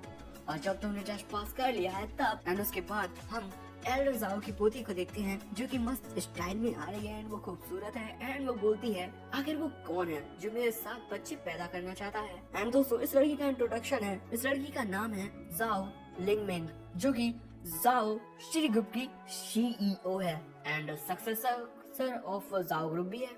एंड हमारा हीरो इस लड़की को देखकर सोच रहा था कि कितनी सुंदर है यार, लेकिन मुझे ऐसा क्या लगता है कि मैंने इससे पहले भी कहीं देखा है। एंड उसके बाद जो ज़ाओ लिंगमिंग है वो भी हमारे हीरो की तरफ अपनी नजरें बढ़ाती है एंड वो हमारे हीरो को देखकर बहुत ज्यादा हैरान हो जाती है। एंड वो बोलती है, आखिर तुम यहाँ पर क्या कर रहे हो? हमारा हीरो देख रहा होता है कि क्या मेरे पॉइंट्स बढ़ रहे हैं, क्या हो रहा है। एल्डर ज़ाओ बोलते हैं कि क्या तुम दोनों एक दूसरे को जानते हो? सो उनकी पोती बोलती है, ये वही आदमी है जो उस रात मुझे उस टॉयलेट में मिला था। एंड दोस्तों, उसके बाद हमें पुराना सीन दिखाया जाता है कि दोस्तों यही वो लड़की है जिसका हमारे हीरो ने पैर पकड़ लिया था एंड वो बोल रहा था कि मिस किस। पहले एपिसोड में शायद से तुमने देखा होगा। एंड हमें पीछे से उस लड़की की आवाज आ रही है कि वो बिल्कुल अचानक ही मेरे पास आ गया और उसने अचानक ही मेरा पैर पकड़ लिया। एंड उसके बाद हम हमारे हीरो को देखते हैं जो कि उसके पैर का चूमा ले रहा है। एंड उसके बाद हम हमारे हीरो को देखते हैं जिसको ये सारी बातें सुनकर पसीने आ गए हैं। वो सोच रहा है कि ये लड़की क्या कोइंसिडेंस है। एंड उसके बाद जो एल्डर ज़ाओ बोलते हैं, बच्चे क्या तुम मुझे ये सब एक्सप्लेन करोगे? हमारा हीरो बोलता है कि एक मिनट। वो जो लड़की है वो बोलती है, आप उसकी बात बिल्कुल भी मत सुनना ग्रैंडपा। उसके पास जो हमारा हीरो है वो सोच रहा होता है कि नहीं ये सब बुरा हो रहा है, आखिर मैं ये सब कैसे एक्सप्लेन करूं, मैं इनको सिस्टम के बारे में तो नहीं बता सकता है ना। सो तभी वहाँ पर सिस्टम आ जाता है जो बोलता है, मैं तुम्हें याद दिला देता हूँ कि तुम्हारे पास बस अब 3 सेट बचे हुए हैं उस मिशन को एक्टिवेट करने के लिए। अगर ये टास्क फेल हो गया तो कोई भी मिशन तुम्हारे सामने अब कभी भी नहीं आएगा। हमारा हीरो हैरान होते हुए बोलता है कि क्या? मुझे लगा कि मुझे उसके सीक्रेट के बारे में पता चल गया है। एंड उसके बाद हम एल्डर ज़ाओ को देखते हैं जो बोलते हैं, तुम्हें मुझे जल्दी से जल्दी एक्सप्लेनेशन देनी होगी वरना। एंड दूसरी जो उनकी पोती है वो बोलती है कि पुलिस को बुलाना चाहिए हमें। लेकिन हमारा हीरो देख रहा था उस शियाओ मैन को जो कि कहीं जा रही थी। एंड उसके बाद जो हमारा हीरो वहाँ से दौड़ते हुए कहीं जाने लगता है। सो एल्डर साओ की पोती बोलती है कि देखो वो भाग रहा है। एल्डर साओ बोलते हैं कि रुको। पॉइजन साहब भी काफी हैरान था एंड जो हमारा हीरो है वो इतनी तेज से इसीलिए भाग रहा था क्योंकि वो सोच रहा था कि मैं उस लड़की को यहाँ से नहीं जाने दे सकता हूँ। अगर मैंने उसे जाने दिया तो जो मिशन है वो कभी भी एक्टिवेट नहीं होगा। एंड उसके बाद हम देखते हैं कि हमारा हीरो बहुत ज्यादा तेजी में दौड़ रहा है एंड उसके सामने उसके सिस्टम का नोटिस भी है कि आपके पास अब ज्यादा वक्त नहीं बचा हुआ है। एंड उसके बाद हमारे हीरो को देखते हैं जो सोचता है कि जो सीक्रेट है वो उसकी बॉडी के पीछे भागता हुआ आ रहा है। वो बोलता है कि वे शियाओमैन रुको, आखिर तुम अपनी बॉडी में क्या छुपाए हुए हो। सो वो लड़की हमारे हीरो को देखकर हैरान हो जाती है एंड उसके बाद जो वो लड़की है ना वो वहाँ से भागने लगती है एंड हमारा हीरो ये देखकर सोच रहा था कि वो यहाँ से भाग रही है। मैं बिल्कुल सही था। एंड तभी हमारा जो हीरो है वो उछलता है एंड बोलता है भागना बंद करो। एंड उसके बाद हमारा हीरो जमीन में एक पंच मार देता है जिसकी वजह से जो वहाँ की जमीन है उसमें दरारें आ जाती है एंड वो जो वे शियाओमैन है वो भाग रही थी। दरारों की वजह से जो उसका बैलेंस है वो बिगड़ जाता है एंड वो वहाँ से गिरने लगती है। तो तभी हमारा हीरो वहाँ से नीचे घिसटता हुआ आ रहा है एंड वो बोलता है कि मैंने तुम्हें पकड़ लिया। एंड उसके बाद डंप एंड तभी वहाँ पर पॉइजन सान, जाओ लिंग मिंग और एल्डर जाओ आ जाते हैं जहाँ पर हमारा हीरो और वे शियाओमैन थे। हम देखते हैं कि हमारा हीरो वे शियाओमैन के ऊपर कुछ अजीब तरीके से पड़ा हुआ है एंड हाँ उसे काफी सारे पॉइंट्स मिल रहे हैं क्योंकि वो तीनों उसे देख रहे हैं एंड वो काफी ज्यादा गुस्से में है। एंड दूसरी तरफ हमारे हीरो को देखते हैं जो कि इतना ज्यादा हैरान था कि उसे समझ में नहीं आया था कि आखिर मैं कौन हूँ, मैं कहाँ पर हूँ। एंड तभी उसे सिस्टम का नोटिस आता है कि आपके पास बस 13 सेकंड बचे हुए हैं एंड उसके बाद वहाँ पर टाइमर चलने लगता है कि 12 सेकंड। हम देखते हैं दोस्तों वे शियाओमैन की बॉडी में से एक यूएसबी का शायद से कोई चिप है वो गिर जाती है एंड ये हमारा हीरो देख लेता है। एंड उसके बाद हम देखते हैं कि जो टाइमर है उसमें 11 सेकंड बचे हुए हैं एंड जो वे शियाओमैन है वो बोलती है कि मुझे जाने दो। सो हमारा हीरो बोलता है कि बिल्कुल भी नहीं। एंड हमारा हीरो सोच रहा था कि वो जो यूएसबी है ना वही उसका सीक्रेट होगा। एंड तभी जो जाओ लिंगमिंग है वो चिल्लाती है कि तुम कमीने ठरकी इंसान। एंड उसके बाद जो जाओ लिंगमिंग है वो अपना पर्स उतारने लगती है एंड वो बोलती है तुमने मेरे ही घर पर मेरी कजिन बहन के साथ ऐसी घटिया हरकत करने की कोशिश भी कैसे की। हाँ एंड उसके बाद हम देखते हैं कि जो जाओ लिंगमिंग है वो अपने पर्स को हवा में उछाल देती है एंड वो बोलती है अब पुलिस को बुलाने की कोई जरूरत नहीं है क्योंकि अब मैं इस मैटर को हैंडल करूंगी। एंड उसके बाद जाओ लिंगमिंग अपनी जगह पर से उछलती है एंड वो अपने पर्स में अपने हाथ डाल देती है एंड बोलती है कि फर्स्ट फॉर्म। एंड उसके बाद हम देखते हैं कि जो उसका बैग है ना वो चमकने लगता है एंड वो बीच में से फट जाता है। एंड उसके बाद दोस्तों हम वो उसका बैग था ना अब वो उसके रोबोटिक आर्म बन चुके हैं जो कि काफी ज्यादा पावरफुल है। एंड जो जाओ लिंगमिंग है वो बोलती है मैं तुम्हें अपने हाथों से खत्म करूंगी कमीने। एंड उसके बाद हम देखते हैं कि जो जाओ लिंगमिंग है वो हमारे हीरो की तरफ दौड़ कर आ रही थी। सो हमारा हीरो सोच रहा था कि क्या मेगा क्लब। सो वो बोलता है कि अरे मेरी बात तो सुनो। जाओ लिंगमिंग बोलती है कि मुझे तुम्हारी कोई बात नहीं सुननी। एंड उसके बाद हम देखते हैं कि हमारा हीरो सोच रहा था कि जो टाइम है वो बहुत ज्यादा तेजी से खत्म हो रहा है, पहले मुझे उसे पकड़ना होगा क्योंकि दोस्तों अब 6 सेकंड ही बचे हुए हैं। एंड उसके बाद हम देखते हैं कि 5 सेकंड बचे हुए हैं। जो हमारा हीरो है वो सोच रहा था कि मुझे उस लड़की को रोकना होगा लेकिन सेम टाइम पर मैं उसे हर्ट भी तो नहीं कर सकता, आखिर मैं क्या करूँ। हमारा हीरो उस टाइम पर सोच रहा था कि जब एल्डर जाओ ने उससे कहा था कि वो एक मैरिड वुमन है एंड वे शियाओमैन ने उससे कहा था कि मैं तुम्हारी हर एक जरूरत को पूरा करूंगी। एंड उसके बाद हमारा हीरो सोचता है वो एक मैरिड वुमन है तो उसकी जो कमजोरी है वो जरूर से। एंड उसके बाद हम देखते हैं कि बस 4 सेकंड का वक्त बचा हुआ है एंड जो हमारा हीरो है वो 2 बॉम्ब को प्रेस कर रहा होता है और बोल रहा है कि हुआ दियाओ पॉइंट जो तुम्हारी पैरों को बहुत ही कमजोर कर देता है और तुम्हें काफी ज्यादा रिलैक्स कर देता है और इससे तुम्हारा जो दर्द है वो बिल्कुल खत्म हो जाता है। एंड उसके बाद हम देखते हैं कि वे शियाओमैन को उन एक्यूपंक्चर पॉइंट की वजह से काफी अजीब फील हो रहा है। वो बोलती है कि आह। एंड उसके बाद हम देखते हैं कि बस 3 सेकंड बचे हुए हैं एंड वे शियाओमैन सोच रही थी कि मुझे कितना अच्छा फील हो रहा है। एंड उसके बाद हम देखते हैं कि 2 सेकंड बचे हुए हैं और वे शियाओमैन वहाँ पर बेहोश सी हो जाती है। वो बेहोश नहीं होती, वो उन एक्यूपंक्चर पॉइंट की वजह से बिल्कुल हिल नहीं पा रही होती है, वो अपनी बॉडी को बिल्कुल मूव नहीं कर पा रही होती है, इसी वजह से वो उस यूएसबी तक नहीं पहुंच पा रही होती है। एंड उसके बाद हम देखते हैं कि 1 सेकंड का वक्त बचा हुआ है लेकिन जो हमारा हीरो है उसने उस यूएसबी को उठा लिया है। एंड उसके बाद हमारे हीरो को सिस्टम का नोटिस आता है कि तुम्हें वे शियाओमैन का सीक्रेट मिल चुका है, जो मिशन है वो एक्टिवेट हो चुका है। एंड उसके बाद हम हमारे हीरो को देखते हैं जो सोचता है कि हाँ बिल्कुल सही टाइम पर, लेकिन जो उसके पॉइंट्स है ना वो काफी ज्यादा बढ़ रहे थे। एंड उसके अगले मूव में हम देखते हैं कि हमारे हीरो के फेस पर जाओ लिंगमिंग का वो पंच घल जाता है एंड वो बोलती है कि तुम कमीने आदमी। सो जो हमारा हीरो है वो बोलता है कि मुझे बहुत ज्यादा दर्द हो रहा है, आखिर तुमने मुझे क्यों मारा, पहले मेरी बात तो सुनो। सो जो वो लड़की है वो हमारे हीरो पर फिर से हमला करते हुए बोलती है आखिर तुमने उसे पीछे छूने की हिम्मत कैसे की। हाँ आखिर यहाँ पर एक्सप्लेन करने के लिए बचा ही क्या हुआ है। एंड उसके बाद हम देखते हैं कि जो जाओ लिंगमिंग है वो हमारे हीरो में एक पंच मारने ही वाली है हमारा हीरो उससे बोल रहा है कि मैं बस उसे एक्यूपंक्चर पॉइंट पर प्रेस कर रहा था, समझी। एंड उसके बाद हम देखते हैं लिंगमिन का जो पंच है वो हमारे हीरो के पंच से टकरा जाता है, जिसकी वजह से हम देखते हैं जाओ लिंगमिन का एक ग्लव टूट जाता है। ये देख कर जाओ लिंगमिन बहुत ज्यादा हैरान हो जाती है। एंड तभी हमारा हीरो देखता है कि हमारा हीरो अपने हाथ को फूकने लगता है। वो बोलता है कि मुझे काफी ज्यादा दर्द हो रहा है, तुम्हारे ये ग्लव्स कितने ज्यादा मजबूत हैं। एंड दूसरी तरफ हम जाओ लिंगमिन को देखते हैं जो बोलती है ही तुम्हारा हाथ टूट चुका है ना, तुम्हें नहीं पता कि मैं कितनी ज्यादा ताकतवर हूँ। लेकिन दोस्तों असल में तो वो सोच रही है कि इसने मेरे टाइटेनियम के ग्लव को तोड़ दिया, आखिर ये कौन है। क्योंकि दोस्तों हम देखते हैं कि हमारे हीरो के पंच की वजह से जो जाओ लिंगमिन का ग्लव है वो टूट चुका है। एंड उसके बाद जो जाओ लिंगमिन है वो हमारे हीरो के ऊपर अपने दूसरे पंच से अटैक करने लगती है। हमारा हीरो देखकर फिर हैरान हो जाता है। एंड तभी वहाँ पर आ जाते हैं एल्डर जाओ जो हमारे हीरो का हाथ पकड़ कर बोलते हैं आखिर तुम्हारे हाथ में हमारी कंपनी का यूएसबी की। हमारा हीरो बोलता है कि ये यूएसबी वे शियाओ मैन के पास था। और दूसरी तरफ हम ये भी देखते हैं कि जो जाओ लिंगमिन का पंच था वो एल्डर जाओ के सिर में लग जाता है। एंड उसके बाद हम देखते हैं कि एल्डर जाओ के सिर से धुआं निकलने लगता है। एंड वो बोल रहे होते हैं कि तो हमें साथ मिलकर देखना चाहिए कि आखिर इस यूएसबी में क्या है। हमारा हीरो उनसे पूछता है कि क्या क्या ठीक है। एंड उसके बाद हम देखते हैं कि वो सभी अपने लैपटॉप में देखने लगते हैं कि आखिर उस यूएसबी में क्या था। सो ये सब देखकर जाओ लिंगमिन बोलती है कि हमारे ग्रुप ने जो नया फोन डिजाइन किया है ना उसी का डिजाइनर फॉर्मूला है, आखिर ये यहाँ पर क्यों है। एंड दोस्तों हम देखते हैं कि वो सभी काफी हैरान थे। एंड उसके बाद जो जाओ लिंगमिन वो अपनी कजिन बहन को देखकर बोलती है आखिर तुम ये कंपनी का सीक्रेट लेकर कहाँ भाग रही थी। हाँ। एंड दूसरी तरफ हम शियाओ मैन को देखते हैं जो जाओ लिंगमिन के सवाल का सही से जवाब नहीं दे पा रही थी। एंड उसके बाद जो वे शियाओ मैन है वो रोने लगती है एंड बोलती है मुझे माफ कर दीजिए, सब मैंने अपनी बेटी को बचाने के लिए किया है। जो मेरी बेटी है उसे कुछ लोग अपने जाल में फंसाकर केटीवी में लेकर चले गए हैं जिसके मालिक शियाओ कंपनी है। मुझे ये सब करने के लिए दबाव डाला जा रहा है। सो उसकी ये बात सुनकर जाओ लिंगमिन हैरान होकर बोलती है कि क्या तुम्हारी एक बेटी भी है।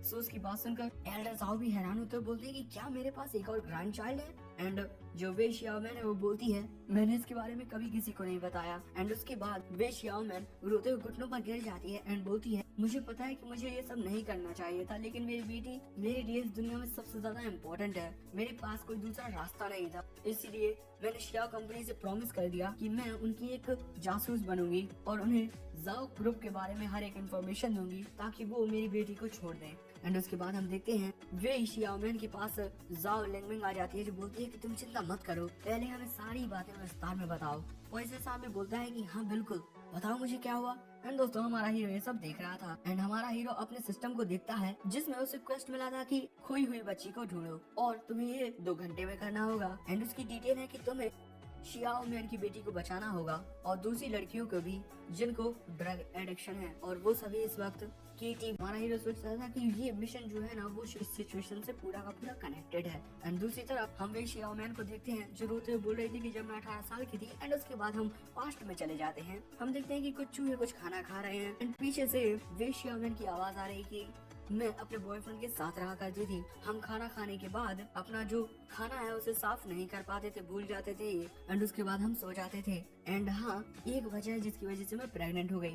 अब एक बार जब मेरा बॉयफ्रेंड एक चूहे का पीछा कर रहा था तो वो गलती से एक गड्ढे में गिर गया और उसकी डेथ हो गई। एंड उसके बाद वे शियाओ मैन की आवाज आती है कि मैंने बहुत मेहनत की ताकि मैं अपनी बेटी को अच्छी से परवरिश कर पाऊँ, लेकिन वो हमेशा से बुरी संगति में रही, वो दूसरे खराब लड़कों की संगति में रही जिसकी वजह से वो भी बहुत ज्यादा बिगड़ गई। एंड उसके बाद वे शियाओ मैन की आवाज आती है कि और इन सब का रिजल्ट ये हुआ कि वो ड्रग से एडिक्टिव हो गई और वो अपने दोस्तों के साथ ड्रग लेने लगी और वो अक्सर मेरे कई सारे पैसे चुरा लेती थी ड्रग के खरीदने के लिए।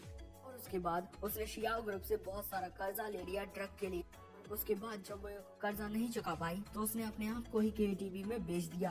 एंड उसके बाद हम देखते हैं कि जो वे शियाओ मैन है वो किसी आदमी के सामने खड़ी हुई है। पीछे से हमें वे शियाओ मैन की आवाज आ रही है कि मैंने वो हर एक मुमकिन कोशिश की जो मैं कर सकती थी उसे बचाने के लिए, लेकिन जो कर्जा था वो बहुत ज्यादा बड़ा था। भले से ही मैं यहाँ काम करने के साथ साथ कुछ पार्ट टाइम जॉब भी करती तब भी मैं उस कर्जे को नहीं चुका पाती। सो जो शियाओ फैमिली है उसने मेरे साथ एक प्रॉमिस किया कि अगर तुम मुझे जाओ ग्रुप की हर एक जानकारी दो तो मैं तुम्हारी बेटी को छोड़ दूंगा और तुम्हें कोई कर्जा भी नहीं चुकाना होगा। एंड उसके बाद हम फिर से प्रेजेंट में आ जाते हैं, जहाँ पर ये सब सुनकर जाओ लिंगमिंग बोलती है, क्या तुम्हारे साथ इतनी सारी चीजें हुई और तुमने हमें बताया तक नहीं। जो पॉइजनस आर्म है वो बोलता है कि जो शियाओ फैमिली है वो बहुत ज्यादा बुरी है। एंड दूसरी तरफ हमारे हीरो को देखते हैं जो कि शियाओ मेमे के बारे में सोच रहा था कि क्या मुझे बिल्कुल भी अंदाजा नहीं था कि जो शियाओ मेमे का परिवार है वो इस तरह के लफड़े करता होगा। एंड उसके बाद हम एल्डर जाओ को देखते हैं जो बोलते हैं शियाओ फैमिली ने अपनी जो लाइन है उसे क्रॉस कर दिया है। जाओ लिंगमिंग और मैंगन तुम दोनों शियाओ फैमिली के केटीवी में जाओ, हमारे जाओ फैमिली की तरफ से तुम दोनों को मेरा ग्रैंड चाइल्ड वापस लाना होगा। एंड उसके बाद हम देखते हैं कि पॉइजन सान जाओ लिंगमिंग, हमारा हीरो बोलता है कि यस। एंड दोस्तों उसके बाद हमारा हीरो जाओ लिंगमिंग और पॉइजन सान तीनों वहाँ से जाने लगते हैं। हमारा हीरो बोलता है कि चलो चलते हैं। एंड वो कतई स्टाइल में बोलता है, तभी जो जाओ लिंगमिंग और पॉइजन सान है वो दोनों हमारे हीरो में अपना अपना पंच मार देते हैं।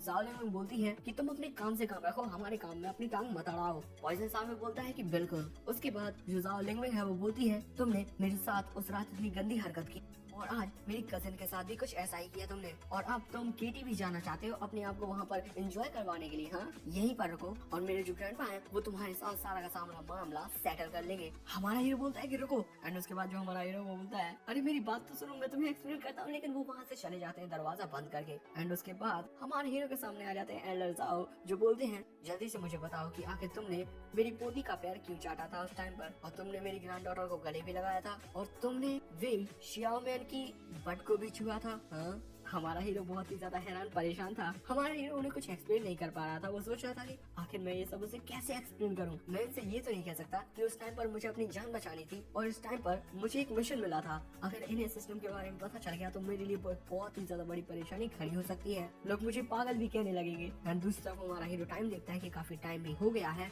एंड वो सोच रहा है कि अगर मैंने जल्द ही एल्डर जाओ को कन्विंस नहीं किया तो न सिर्फ मैं मिशन को ही मिस करूंगा बल्कि इसके साथ ही मैं जाओ फैमिली का भरोसा भी अपने आप से उठवा दूंगा। एंड उसके बाद हम देखते हैं कि वहाँ पर बिल्कुल सन्नाटा हो जाता है। जो हमारा हीरो वो सोच रहा था कि आखिर मुझे क्या करना चाहिए। एंड दोस्तों उसके बाद यहाँ पर सीन बदलता है और हमें उसी के टीवी का सीन दिखाया जाता है। हम उसी लड़की को देखते हैं जो हमें पिछले एपिसोड में देखने को मिली थी। वो बोलती है, कृपया आप मुझे अपने आप को इंट्रोड्यूस करने दीजिए, मैं इस के टीवी की मैडम हूँ लियोना और मैं टियान होंग गैंग से हूँ। उसकी बात सुनकर जो पॉइजनस आर्म है वो बोलता है, तो इसका मतलब तुम हो यहाँ की चार्ज है ना। तुम्हारे केटीवी के खिलाफ ये शिकायत है कि तुम्हारा ये जो केटीवी है ना वो लड़कियों को जाल में फंसाकर उन्हें उनका शरीर बेचने पर मजबूर कर देता है? हमने यहाँ पर पुलिस को बुला लिया है। उसकी बात सुनकर जो वो लड़की है वो बोलती है, अच्छा तो तुमने पुलिस को बुला लिया है, अब तुम्हें बहुत ही ज्यादा डर गई। तभी वो लड़की मुस्कुरा भी रही थी। एंड उसके बाद वो लड़की बोलती है, ऑफिसर चैन हमारा केटीवी क्या कोई इलीगल बिजनेस कर रहा है? तो उसके वहीं पर एक मोटा आदमी होता है जिसके हाथ में एक शराब की बोतल होती है। वो बोलता है, आखिर यहाँ पर ये क्या शोर शराबा हो रहा है? मैं यहाँ पर गाना गा रहा हूँ, तुम यहाँ पर मेरे लिए परेशानी खड़ी कर रहे हो। एंड उसके बाद हम एक मोटे आदमी को देखते हैं जो कि नशे में धुत है। एंड वो एक पुलिस ऑफिसर है। तुम लोग उसकी बॉडी पर वर्दी देख ही सकते हो, वैसे वर्दी वो उसे बन भी नहीं रही है सही से। वो बोलता है, मैं इस एरिया में हर दिन आता हूँ। अरे भाई केटीवी बहुत ही ज्यादा अच्छी जगह है जहाँ पर तुम्हारा अच्छे से एंटरटेनमेंट होता है। आखिर कौन अफवाह फैला रहा है कि ये एक इलीगल जगह है? हाँ एंड दोस्तों तुम लोग देख ही सकते हो कि बगल में चिपकाए हुए इतनी खूबसूरत लड़की को उसकी बात सुनकर जो पॉइजनस आर्म है वो बोलता है, अच्छा तो यहाँ पर एक करप्ट पुलिसमैन भी है। अब मुझे समझ में आया कि आखिर शियाओ फैमिली इतना ज्यादा इलीगल काम कैसे कर सकती है। सो वो पुलिस ऑफिसर गुस्सा करते हुए बोलता है, आखिर तुम करप्ट कैसे बोल रहे हो? हाँ मैं तुम्हें सलाखों के अंदर डाल सकता हूँ क्योंकि तुमने एक पुलिस ऑफिसर की बेइज्जती की है। एंड उसके बाद हम उसी लड़की को देखते हैं जिसका नाम लियोना है। वो बोलती है, ये लोग यहाँ पर अफवाहें फैला रहे हैं कि सभी के सभी यहाँ पर इलीगल बिजनेस कर रहे हैं। ऑफिसर चैन आपको हमारा सही से न्याय करना पड़ेगा। सो जो वो ऑफिसर है वो बोलता है, तुम चिंता मत करो, जब तक मैं यहाँ पर हूँ तो यहाँ पर कोई भी अन्याय नहीं कर पाएगा। आखिर किसने कहा कि तुम एक क्रिमिनल हो? सो ये सब सुनकर जो पॉइजनस आर्म है उसे काफी ज्यादा गुस्सा आ रहा होता है। वो बोलता है कि कितना कॉन्फिडेंस है तुम में। एंड उसके बाद जो पॉइजनस आर्म है वो उस पुलिस ऑफिसर पर अटैक करने के लिए उसकी ओर दौड़ने लगता है एंड बोलता है, तो मुझे न्याय करना ही होगा। सो ये देखकर जो मोटा पुलिस वाला है वो बहुत ज्यादा डर जाता है एंड वो उस लड़की को आगे कर देता है जिसे वो अपने सीने से लगाए हुए था कुछ टाइम पहले। एंड बोलता है कि मेरी मदद करो, इस अटैक को ब्लॉक करो। एंड उसके बाद हम देखते हैं कि जो पॉइजनस आर्म है वो उस लड़की की गर्दन पकड़ लेता है। एंड उसके बाद दोस्तों स्लैशेस एंड उसके बाद हम देखते हैं कि वो पुलिस ऑफिसर भी ये अटैक देखकर बहुत ज्यादा हैरान हो जाता है, क्योंकि हम देखते हैं कि उस लड़की की बॉडी पर बाल आने लगते हैं, चारों तरफ से बाल ही बाल। एंड वो बोलती है कि सर क्या हो रहा है, मुझे बचाओ। एंड दोस्तों उसके बाद हम देखते हैं कि उसकी लड़की की पूरी बॉडी पर बाल आने लगते हैं जैसे वो कोई गोरिल्ला हो।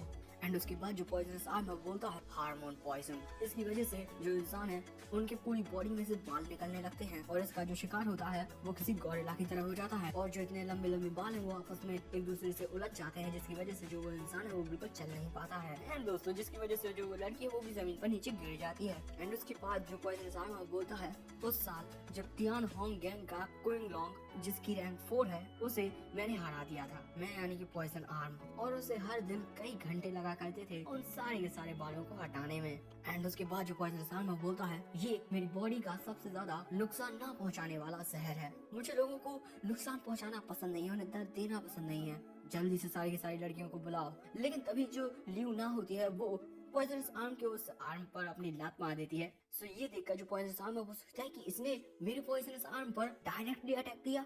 एंड उसके बाद जो पॉइजनस आर्म है वो उस लड़की का पैर पकड़ लेता है एंड उसे अपनी ओर खींच लेता है। ये देखकर उस लड़की को भी कुछ समझ में नहीं आता। एंड उसके बाद पॉइजनस आर्म अपने उस पॉइजन वाले हाथ से उस लड़की को चेहरा पकड़ने की कोशिश करता है, बोलता है तुम करप्ट वुमेन, अब मैं तुम्हें अपने जहर से सबक सिखाने वाला हूँ। लेकिन तभी जो लड़की होती है वो पॉइजनस आर्म पर ही अपने उस पंखे से अटैक कर देती है, जिसकी वजह से पॉइजनस आर्म काफी पीछे दूर तक खिसक जाता है। एंड उसके बाद जो ल्यूना है वो बोलती है जाओ फैमिली सच में काफी कमजोर हो चुकी है, जो उसका सिक्योरिटी लेवल है वो सिर्फ इतने ही लेवल का है, जो क्विंग लॉन्ग है वो फूड स्पिरिट्स में सबसे ज्यादा कमजोर है, तुम्हारे पास सिर्फ इतनी ही ताकत है कि तुम ज़ूक्यू से कुछ देर पर लड़ाई कर पाओगे एंड उसके बाद हार जाओगे। एंड उसके बाद वो लड़की बोलती है लेकिन मैं ज़ूक्यू से भी बहुत ज्यादा ताकतवर हूँ। एंड दूसरी तरफ हम उसी पुलिस वाले को देखते हैं जो कि अपना सिर देखकर सोच रहा था कि क्या बाल उगाने वाला शहर, वो सोच रहा है कि क्या मैं इससे अपने बाल उगा पाऊंगा। एंड उसके बाद यहाँ पर सीन बदलता है और हमें जाओ फैमिली का सीन दिखाया जाता है, जहाँ पर जो एल्डर जाओ होते हैं वो हमारे हीरो की अच्छे से क्लास ले रहे होते हैं। उससे पूछते हैं आखिर तुमने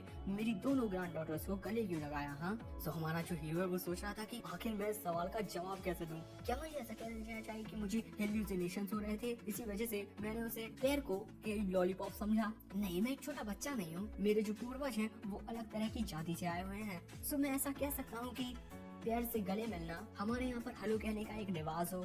हाँ ये एक अच्छा तरीका है इस प्रॉब्लम से छुटकारा पाने का। एंड उसके बाद हम देखते हैं कि जो एल्डर्स आए वो हमारे से पूछते हैं कि क्या ये सब इस वजह से है कि तुम्हें प्यार पसंद है। हाँ सो जो हमारा हीरो वो सोचता है कि क्या, बिल्कुल एक डायरेक्ट क्वेश्चन। एक मिनट, मुझे लगता है कि मुझे इस क्वेश्चन का जवाब हाँ में देना चाहिए, यही सबसे बेहतर होगा, क्योंकि जो एल्डर्स है उनकी जो हिस्ट्री है वो काफी ज्यादा रोमांटिक है, शायद से इन्हें एक ऑनेस्ट आंसर चाहिए होगा। एंड उसके बाद हमारा हीरो जवाब देता है कि आपने बिल्कुल सही कहा, लेकिन मेरे दिमाग में कोई गंदे विचार नहीं आते इस टाइम पर। एंड वो सोच रहा होता है कि मुझे लगता है कि मुझे सही आंसर देना चाहिए एंड ऑनेस्ट होना चाहिए। लेकिन हमारे हीरो के जो पॉइंट्स है ना वो उस वक्त बढ़ रहे होते हैं, यानी कि वो सोचता है कि क्या इन्हें गुस्सा आ रहा है। एंड उसके बाद जो हमारा हीरो सोचता है आखिर मेरे पॉइंट्स क्यों बढ़ रहे हैं, सच में इन्हें काफी गुस्सा आ रहा है, क्या मैंने सवाल का जवाब गलत दिया। एंड उसके बाद जो एल्डर्स आए वो पूछते हैं कि क्यों, तो हमारा हीरो बताया एंड वो सोचा होता है कि क्यों, आखिर मैं इस सवाल का जवाब कैसे दूं, ये मुझे फोर्स कर रहा है ताकि मैं इनसे ये कह दूं कि मैं एक ठगी कमीना कुत्ता हरामखोर हूँ। एंड उसके बाद जो एल्डर्स आए वो अपनी पावर को थोड़ा दिखाते हुए बोलते हैं अच्छे से सोच समझ कर जवाब देना तुम, ओके। सो हमारा हीरो काफी घबरा जाता है। एंड उसके बाद हमारा हीरो ना जाने क्या ही सोचने लगता है, मुझे भी ये चित्र देखकर कुछ समझ में नहीं आ रहा है, तुम लोग अपना दिमाग में ज्यादा मत चलाना, ओके। एंड उसके बाद हमारे हीरो को देखते हैं जो सोच रहा होता है कि मैं इन्हें गलत तरीके से जवाब नहीं दे सकता हूँ, वरना ये सोचेंगे कि मैं कोई कुत्ता कमीना हरामखोर हूँ। इसी वजह से मुझे इस तरीके से जवाब देना होगा कि ताकि ये मेरी बात को अच्छे से समझ जाए और उसके बाद मुझसे कुछ भी ना पूछें, और इसके साथ मैं काफी सारे पॉइंट्स भी कमा सकता हूँ। एंड उसके बाद जो हमारा हीरो है वो अपनी जगह पर से खड़ा होता है एंड वो इस टाइम में बोलता है क्योंकि मैं पैरों से प्यार करता हूँ, क्योंकि। एंड उसके बाद हमारा हीरो एक मनगढ़ंत कहानी सुनाने लगता है कि स्टोन एज के टाइम से ही पहाड़ों पर चढ़ना बहुत ज्यादा मुश्किल हुआ करता था और चारों तरफ का जो एनवायरनमेंट होता था वो काफी ज्यादा खतरनाक होता था। हम इंसानों के पास किसी भी तरह के यंत्र नहीं हुआ करते थे और पैर ही एकमात्र रास्ता हुआ करते थे किसी इंसान को एक जगह से दूसरी जगह पर जाने के लिए। एंड उसके बाद हमारा हीरो बोलता है औरतें इतनी ज्यादा स्ट्रॉन्ग नहीं हुआ करती थी जितना कि आदमी हुआ करते थे, लेकिन उन खूबसूरत पैरों के साथ भी वो अपने कंधों पर एक नई जनरेशन को उठाया करती थी और एक नई जिंदगी दिया करती थी। और उन्हीं पैरों के साथ जो इंसान है उन्होंने पूरी दुनिया में अपने कदम छोड़ दिए, मेरा मतलब कदमों के निशान छोड़ दिए।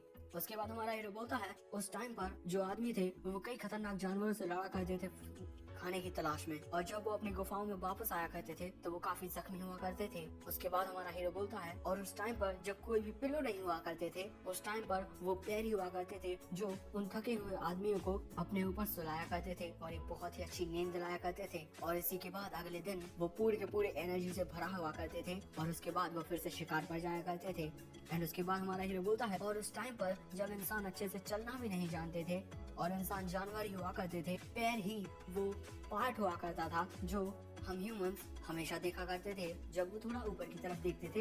एंड उसके बाद हम फिर से प्रेजेंट में आ जाते हैं और हम हमारे हीरो को देखते हैं जो कि स्टाइल में बोलता है हजारों किलोमीटर्स की जो जर्नी होती है वो पहले कदम से स्टार्ट होती है और सुंदर पैर ही वो कारण है जिनकी वजह से जो ह्यूमन सिविलाइजेशन है वो इतनी ज्यादा डेवलप हो पाई है। और हम इंसानों के डीएनए में जो ब्यूटीफुल लेग्स का प्यार है वो बहुत ज्यादा दिल के अंदर से दबक रहा है। एंड ये सुनकर एल्डर साहब बहुत ज्यादा हैरान हो जाते हैं कि सुंदर पैर ही ह्यूमन सिविलाइजेशन कि इतनी ज्यादा डेवलप हो पाने का असली कारण है। एंड उसके बाद जो एल्डर साहब है वो हमारे हीरो को गले से लगा लेते हैं। एंड हाँ, हमारे हीरो को इसकी वजह से पॉइंट्स भी मिल रहे हैं। एंड उसके बाद जो एल्डर साहब है वो बोलते हैं आखिरकार इतने सालों के बाद मैं कितना ज्यादा अकेला था, मुझे आखिरकार एक ऐसा आदमी मिल ही गया जो मेरी तरह सोचता हो। दोस्तों, इसकी वजह से हमारे हीरो के जो पॉइंट्स है ना वो काफी ज्यादा बढ़ रहे हैं। ये सब देखकर जो सिस्टम है वो बोलता है रोते हुए, अब मुझे समझ में आया कि तुम इतने बड़े फिलोसफर हो, मुझे माफ कर देना कि मैं तुम्हें पर हमेशा शक करता रहता हूँ। एंड उसके बाद हम एल्डर साहब को देखते हैं जो बोलते हैं एक आदमी जो किसी लड़की के पैरों के बारे में इतना दिल से सोचता हो वो सच में काफी अच्छा हस्बैंड बनेगा। मैं बिल्कुल सही था जो मैंने अपनी पोती को तुम्हारे हाथों में सौंपा। हमारा ये बोलता है कि एंड दोस्तों उसके बाद यहाँ पर सीन बदलता है और हम देखते हैं जो पॉइजनस आर्म होता है वो ल्यूना से अभी भी काफी ज्यादा तेजी से लड़ रहा होता है। एंड उस लड़ाई में जो ल्यूना है वो बोलती है जाओ ग्रुप के सिक्योरिटी कैप्टन मुझ जैसी एक केडीवी मेडन को भी नहीं हरा पा रहे हैं, बताओ तो क्या चल रहा है आजकल। एंड उसके बाद हम देखते हैं जो ल्यूना होती है वो पॉइजनस आर्म पर लगातार अटैक किए जा रही है। एंड उसको वो अटैक करते हुए बोलती है अब मुझे समझ में आया कि आखिर क्यों शियाओ फैमिली द्वारा जाओ फैमिली के कितने ही सारे बिजनेस लिए जा चुके हैं या फिर छीने जा चुके हैं। एंड दोस्तों हम पॉइजनस आर्म को देखते हैं जो सोच रहा था कि उस पंखे से निकलने वाली हवा बहुत ज्यादा अजीब है। वो उस लड़की को देखकर सोच रहा था वो अपनी हाई हील्स और वो इतने लंबे वाले मूसों का यूज करती है काउंटर अटैक करने के लिए और वो अपनी लेग टेक्निक यूज करती है मेरे जहर से बचने के लिए। क्या ये कोई वॉरियर है या फिर कोई कल्टीवेटर? आखिर इसकी रैंक क्या है? एंड उसके बाद जो पॉइजनस आर्म है वो बोलता है अब मेरे पास कोई और दूसरा रास्ता नहीं बचा हुआ है। एंड उसके बाद जो पॉइजनस आर्म है वो अपने हाथ को छूता है एंड जिसकी वजह से उसके हाथ से काफी सारी गैस निकलने लगती है। वो बोलता है मेरा जो लेफ्ट आर्म है वो काफी ज्यादा पॉइजनस है और सबसे ज्यादा जहरीली गैस निकालने के लिए 3 सील लगी हुई है। हर बार जब मैं एक सील को तोड़ता हूँ तो उसके बाद और भी ज्यादा जहर निकलता है। एंड उसके बाद हम पॉइजनस आर्म को देखते हैं जो कि कति स्टाइल में बैठ जाता है, मतलब लड़ने के लिए तैयार होता है। एंड बोलता है लेकिन हर बार जो सील टूटती है तो उसके बाद जो जहर निकलता है वो बहुत ज्यादा स्ट्रॉन्ग होता है, या फिर कहूँ कि पिछले वाले से काफी ज्यादा स्ट्रॉन्गर होता है। जब तीनों की तीनों सील ही टूट जाती हैं तो उसके बाद 10 मील तक कोई भी जीवित जानवर नहीं बचता है और इसमें मैं भी शामिल होता हूँ। एंड उसके बाद पॉइजनस आर्म बोलता है अब मैं तुम्हें अपनी असली ताकत दिखाऊंगा कि आखिर मेरा ये पॉइजनस आर्म कितना ज्यादा ताकतवर है। लेकिन दोस्तों तभी हम क्या देखते हैं कि जो जाओ लिंगमिंग होती है वो पॉइजनस आर्म में एक पंच मार देती है अपने उन मेगा क्लफ से, जिसकी वजह से के बाद हम देखते हैं कि हमारा हीरो एल्डर जाओ एक साथ बैठे हुए हैं। तो हमारा हीरो बोलता है हाँ आपकी ग्रैंड डॉटर और पॉइजनस आर्म को शायद से मेरी मदद की जरूरत हो। सो एल्डर जाओ हंसते हुए बोलते हैं कि इसकी कोई जरूरत नहीं पड़ने वाली है। एंड वहीं पर खड़ी हुई है वेई शियाओमैन। एंड उसके बाद जो एल्डर जाओ है वो हंसते हुए बोलते हैं दोनों गए केटीवी के खिलाफ लड़ने के लिए, अगर उन दोनों में से एक भी जाता ना तब भी शियाओ फैमिली उसे हैंडल नहीं कर पाती। उसके बाद हम देखते हैं कि जो पॉइजनस आर्म है वो कितने सारे लोगों से लड़ रहा है। फिर पीछे से एल्डर जाओ की आवाज आ रही है कि नैंग गैंग एक मेडिसिन एक्सपर्ट भी है और एक वॉरियर भी। उसने एक बार टियानहोंग गैंग के कई सारे लोगों को मार दिया था अकेले ही। और उसके बाद पॉइजनस आर्म का जो प्रसिद्धि या गौरव है वो चारों तरफ फैलने लगा। और जब से वो हमारी सिक्योरिटी टीम का कैप्टन बना है तब से लेकर अब तक शियाओ फैमिली और टियानहोंग गैंग ने हमें बिल्कुल भी परेशान नहीं किया है। एंड उसके बाद एल्डर जाओ अपनी पोती के बारे में बताते हैं कि मेरी पोती जाओलिंग का जो मार्शल आर्ट टैलेंट है वो एवरेज है, लेकिन पिछले साल उसने सेंजो यूनिवर्सिटी के मार्शल आर्ट डिपार्टमेंट से फर्स्ट प्लेस में ग्रेजुएशन की है। वो अपने मैकेनिकल टैलेंट पर डिपेंड होती है और अपने उसी टैलेंट पर यकीन करती है। और जो आर्मर वो उसने बनाया है उसे क्रोएशिया के आयरन मैन होने का खिताब मिला है। और जब वो एक डीप लेवल के वॉरियर से लड़ाई कर रही हो वो तब भी उससे नहीं हारेगी। एंड उसके बाद हम एल्डर जाओ को देखते हैं जो फोन लगा रहे हैं न जाने कैसे। एंड बोलते हैं तुम चिंता मत कर। उनकी चिंता करने के बजाय ये सोचना चाहिए कि कि आखिर तुम मेरी पोती को खुश कैसे रख सकते हो। मैं उन दोनों को कॉल करता हूँ और मुझे तो लगता है कि जो उनकी लड़ाई है वो अभी तक खत्म हो चुकी होगी। एंड उसके बाद हम देखते हैं फोन में से आवाज आती है, पर्सन को आप कॉल कर रहे हैं वो इस वक्त फोन कॉल को नहीं उठा पा रहे हैं या फिर अवेलेबल नहीं है। ये सुनकर एल्डर साहब और हमारा हीरो दोनों थोड़ा हैरान थे। एंड उसके बाद जो एल्डर साहब बोलते हैं, मुझे लगता है कि फोन में थोड़ी गड़बड़ है। हमारा हीरो बोलता है, क्या कुछ और गड़बड़ हो गई है? हाँ। वहाँ पर जो वी शियाओ बहन खड़ी हुई है वो बोलती है मैंने शियाओ फैमिली से सुना है कि जो KTV है उसे टियान होंग गैंग को दे दिया गया है क्योंकि इसमें इलीगल बिजनेस शामिल है। एक कोई पर्सन है जो कि काफी ज्यादा पावरफुल है, उसका नाम शुआन वू है, वो वहाँ का चार्ज है। और जैसे ही एल्डर साहब ये सुनते हैं वो बोलते हैं कि क्या कहा तुमने, शुआन वू? हमारा हीरो पूछता है कि ये कौन है। जो एल्डर साहब है वो किसी पर्सन को याद करते हुए बोलते हैं जो शुआन वू है वो टियान होंग गैंग का सबसे ज्यादा मिस्टीरियस कैरेक्टर है। कोई भी उसकी ट्रू आइडेंटिटी के बारे में नहीं जानता है और उसकी जो कॉम्बैट एबिलिटी है वो बहुत ज्यादा खतरनाक है। और लोगों का ऐसा कहना है कि जिस किसी ने भी उसकी ट्रू आइडेंटिटी को देखा है वो या तो मर चुका है या पागल हो चुका है या फिर अभी तक गायब है। यहाँ तक कि अभी तक कोई पुलिस भी उसे तक नहीं खोज पाई है। एंड उसके बाद हम एल्डर साहब को देखते हैं जो बोलते हैं अगर हमारा दुश्मन शुआन वू है तब वो बहुत ज्यादा बड़े खतरे में हो सकते हैं। तो हमारा हीरो बोलता है तो आप मुझे जाने दीजिए वहाँ पर। एंड सोच रहा होता है कि ये मेरे पास अच्छा मौका मिल गया, मैं इससे अपना जो मिशन है वो कंप्लीट कर पाऊंगा। उसके बाद जो एल्डर साहब है वो कुछ टाइम तक तो ऐसे ही सोचते हैं। एंड उसके बाद वो हमारे हीरो को कुछ देते हुए बोलते हैं, ठीक है मेरे लिए अभी इस वक्त जाना अच्छा नहीं होगा, तुम ये ले लो और अपना ख्याल रखना। एंड उसके बाद जो एल्डर साहब हैं बोलते हैं मेरी बात सुनो, तुम सिर्फ वहाँ पर ये देखना कि वहाँ पर क्या कुछ कैसा चल रहा है। अगर तुम्हें लगा कि वहाँ पर बहुत बड़ा खतरा है तो जल्दी से वापस आ जाना। एंड दोस्तों उसके बाद यहाँ पर सीन बदलने लगता है और हमें पीछे से एल्डर साहब की आवाज आती है, लेकिन ये याद रखना कि तुम शुआन वू के साथ लड़ाई मत करना। एंड सीन बदलता है तो हम देखते हैं पॉइजनस आर्म की हो रही होती है लड़ाई किसके साथ, जाओ लिंगमिंग के साथ। पॉइजनस आर्म बोलता है कि क्यों यंग मिस आखिर क्यों। एंड दूसरी तरफ हम जाओ लिंगमिंग को देखते हैं जिसकी आंखें गायब हो चुकी होती है, मेरा मतलब लाल हो चुकी हैं। अब दोस्तों शायद से वो अपने काबू में नहीं है एंड वो लगातार पॉइजन आर्म पर अटैक किए जा रही है। वो पॉइजन आर्म पर अटैक किए जा रही है और जो पॉइजन आर्म है वो उसके अटैक से बच रहा होता है। वो नहीं मार सकता भाई साहब, वो उसकी यंग मिस है। एंड हाँ वो लड़की भी जिससे वो कभी प्यार किया करता था। एंड बेचारा ये सब देखकर सोच रहा था कि आखिर ये सब क्या हो रहा है। उसकी आंखें बिल्कुल बदल चुकी हैं। एंड उसके बाद वो सोचता है कि मुझसे कहीं ये मत कहना कि ये किसी टाइप की सुपर पावर है जो इस लड़की के अंदर है। हाँ वो ये सब ल्यूना को देखकर बोल रहा था। एंड वो ल्यूना को देखकर सोच रहा था कि नहीं इसके हाथ नहीं हिल रहे हैं क्योंकि सुपर पावर का इस्तेमाल सिर्फ दिमाग से तो नहीं किया जा सकता है ना। एंड उसके बाद हम देखते हैं कि पॉइजनस आर्म जाओ लिंगमिंग के हर एक अटैक से बच रहा था। एंड वो सोच रहा था मेरी जो बहन है वो मुझ पर किसी पागल की तरह अटैक किए जा रही है, उसके हर एक अटैक को रोकना मेरे लिए और भी ज्यादा मुश्किल होता जा रहा है। एंड उसके बाद जो पॉइजनस आर्म है वो सोचता है कि मैंने अपनी एक सीट को तोड़ दिया है, मैं भी अपने इतने खतरनाक जहर का इस्तेमाल करने से काफी ज्यादा डरता हूँ और अगर मैंने इस जहर का इस्तेमाल अपनी बहन के खिलाफ किया तो मेरी बहन इससे बहुत ही ज्यादा घायल हो सकती है। एंड उसके बाद जो हम पॉइजनस आर्म है वो थोड़ा स्टाइल में बोलता है पहले मुझे इस मैडम को अच्छे से संभाल लेना चाहिए जब तक मैं इसे छू सकता हूँ। अगर मैंने उसे उसके कपड़ों में भी छू लिया तब भी वो थोड़ा अपना मानसिक संतुलन खो बैठेगी। एंड उसके बाद जो ल्यूना वो एक चीज को देखकर बहुत ज्यादा हैरान हो जाती है। हाँ भैया वो ये देखकर हैरान हो जाती है कि जो पॉइजनस आर्म है वो वहीं पर टचा गया है, मेरा मतलब गिर गया है, उसकी आत्मा उसके शरीर से बाहर निकल चुकी है। बात है तो बड़ी मार रहा था। एंड उसके बाद यहाँ पर सीन चलता है और हमें बहुत ही ज्यादा बड़ी गाड़ी का सीन दिखाया जाता है। एंड हमें पता चलता है कि उस मोमेंट में जिस मोमेंट बेचारा पॉइजनस आर्म बेहोश हो चुका है, लिन फैन अपनी बड़ी गाड़ी में बैठा हुआ था और वो KTV जा रहा था। वैसे ये गाड़ी हमारे हीरो की नहीं है, वो जाओ फैमिली की है। एंड दोस्तों उसके बाद हमें हमारे हीरो का सीन दिखाया जाता है जो कि उस गाड़ी में बैठा हुआ है, कतई शानदार गाड़ी है। एंड वो सोच रहा था कि ये एक लिमो है, अमीर लोगों की दुनिया कितनी ज्यादा अमेजिंग है ना। एंड दूसरी तरफ हमारा हीरो सोच रहा था कि शुआन वू लगता है कि कोई पावरफुल इंसान है, वो ज़ुकी से बिल्कुल भी कमजोर नहीं होगा। एंड उसके बाद जो हमारा हीरो वो अपने सिस्टम से पूछता है, सिस्टम अगर मैंने अपने पहले मिशन को कंप्लीट कर लिया तो मुझे 3 बार लकी ड्रॉ करने का मौका मिलेगा है ना। सिस्टम बोलता है बिल्कुल, तुम उन्हें ड्रॉ करना चाहते हो? हाँ। हमारा हीरो बोलता है हाँ। एंड उसके बाद हम देखते हैं कि हमारा हीरो 2 बार लकी ड्रॉ कर चुका है एंड उसके पास एक ही मौका बचा हुआ है। हमारा हीरो बोलता है कि मैंने 2 बार लकी ड्रॉ कर लिया, मेरे पास बस ये खाना आया। सिस्टम के पीछे से आवाज आती है कि तुम इन्हें खा सकते हो, अभी तुम कार में जो बैठे हुए हो। उसके बाद हमारा हीरो एक और बार लकी ड्रॉ करते हुए बोलता है अगर मुझे इस बार कोई अच्छी स्किल नहीं मिली तो मैं ये बात सोशल मीडिया पर अपलोड कर दूंगा कि तुम इस दुनिया के सबसे ज्यादा बुरे सिस्टम हो। एंड तभी सिस्टम में से आवाज आती है कि आपको अलग अलग बधाइयाँ, आप एक 5 स्टार टैलेंट जीत चुके हैं। हीरो बोलता है कि वाह क्या बात है। एंड उसके बाद हमारा हीरो उस टैलेंट को देखकर थोड़ा हैरान हो जाता है, क्योंकि इस टैलेंट की मदद से हमारे हीरो को शराब का बिल्कुल भी नशा नहीं चढ़ेगा। यही बकवास स्किल है। एंड उसके बाद हमारा हीरो अपना फोन निकाल लेता है एंड वो बोलता है मुझे अपना social media account log in कर लेना चाहिए। सो जो सिस्टम है वो थोड़ा परेशान होते हुए बोलता है अभी ये बहुत ही ज्यादा अच्छा टैलेंट है, समझा? तुम्हें कोई भी शराब के जरिए बेहोश नहीं कर पाएगा। भले से तुम एक ट्रक भर शराब पी लो, लेकिन कभी तुम में नहीं आओगे। हमारा हीरो बोलता है मैं इस टैलेंट की मदद से शुआनवू को नहीं हरा सकता हूँ।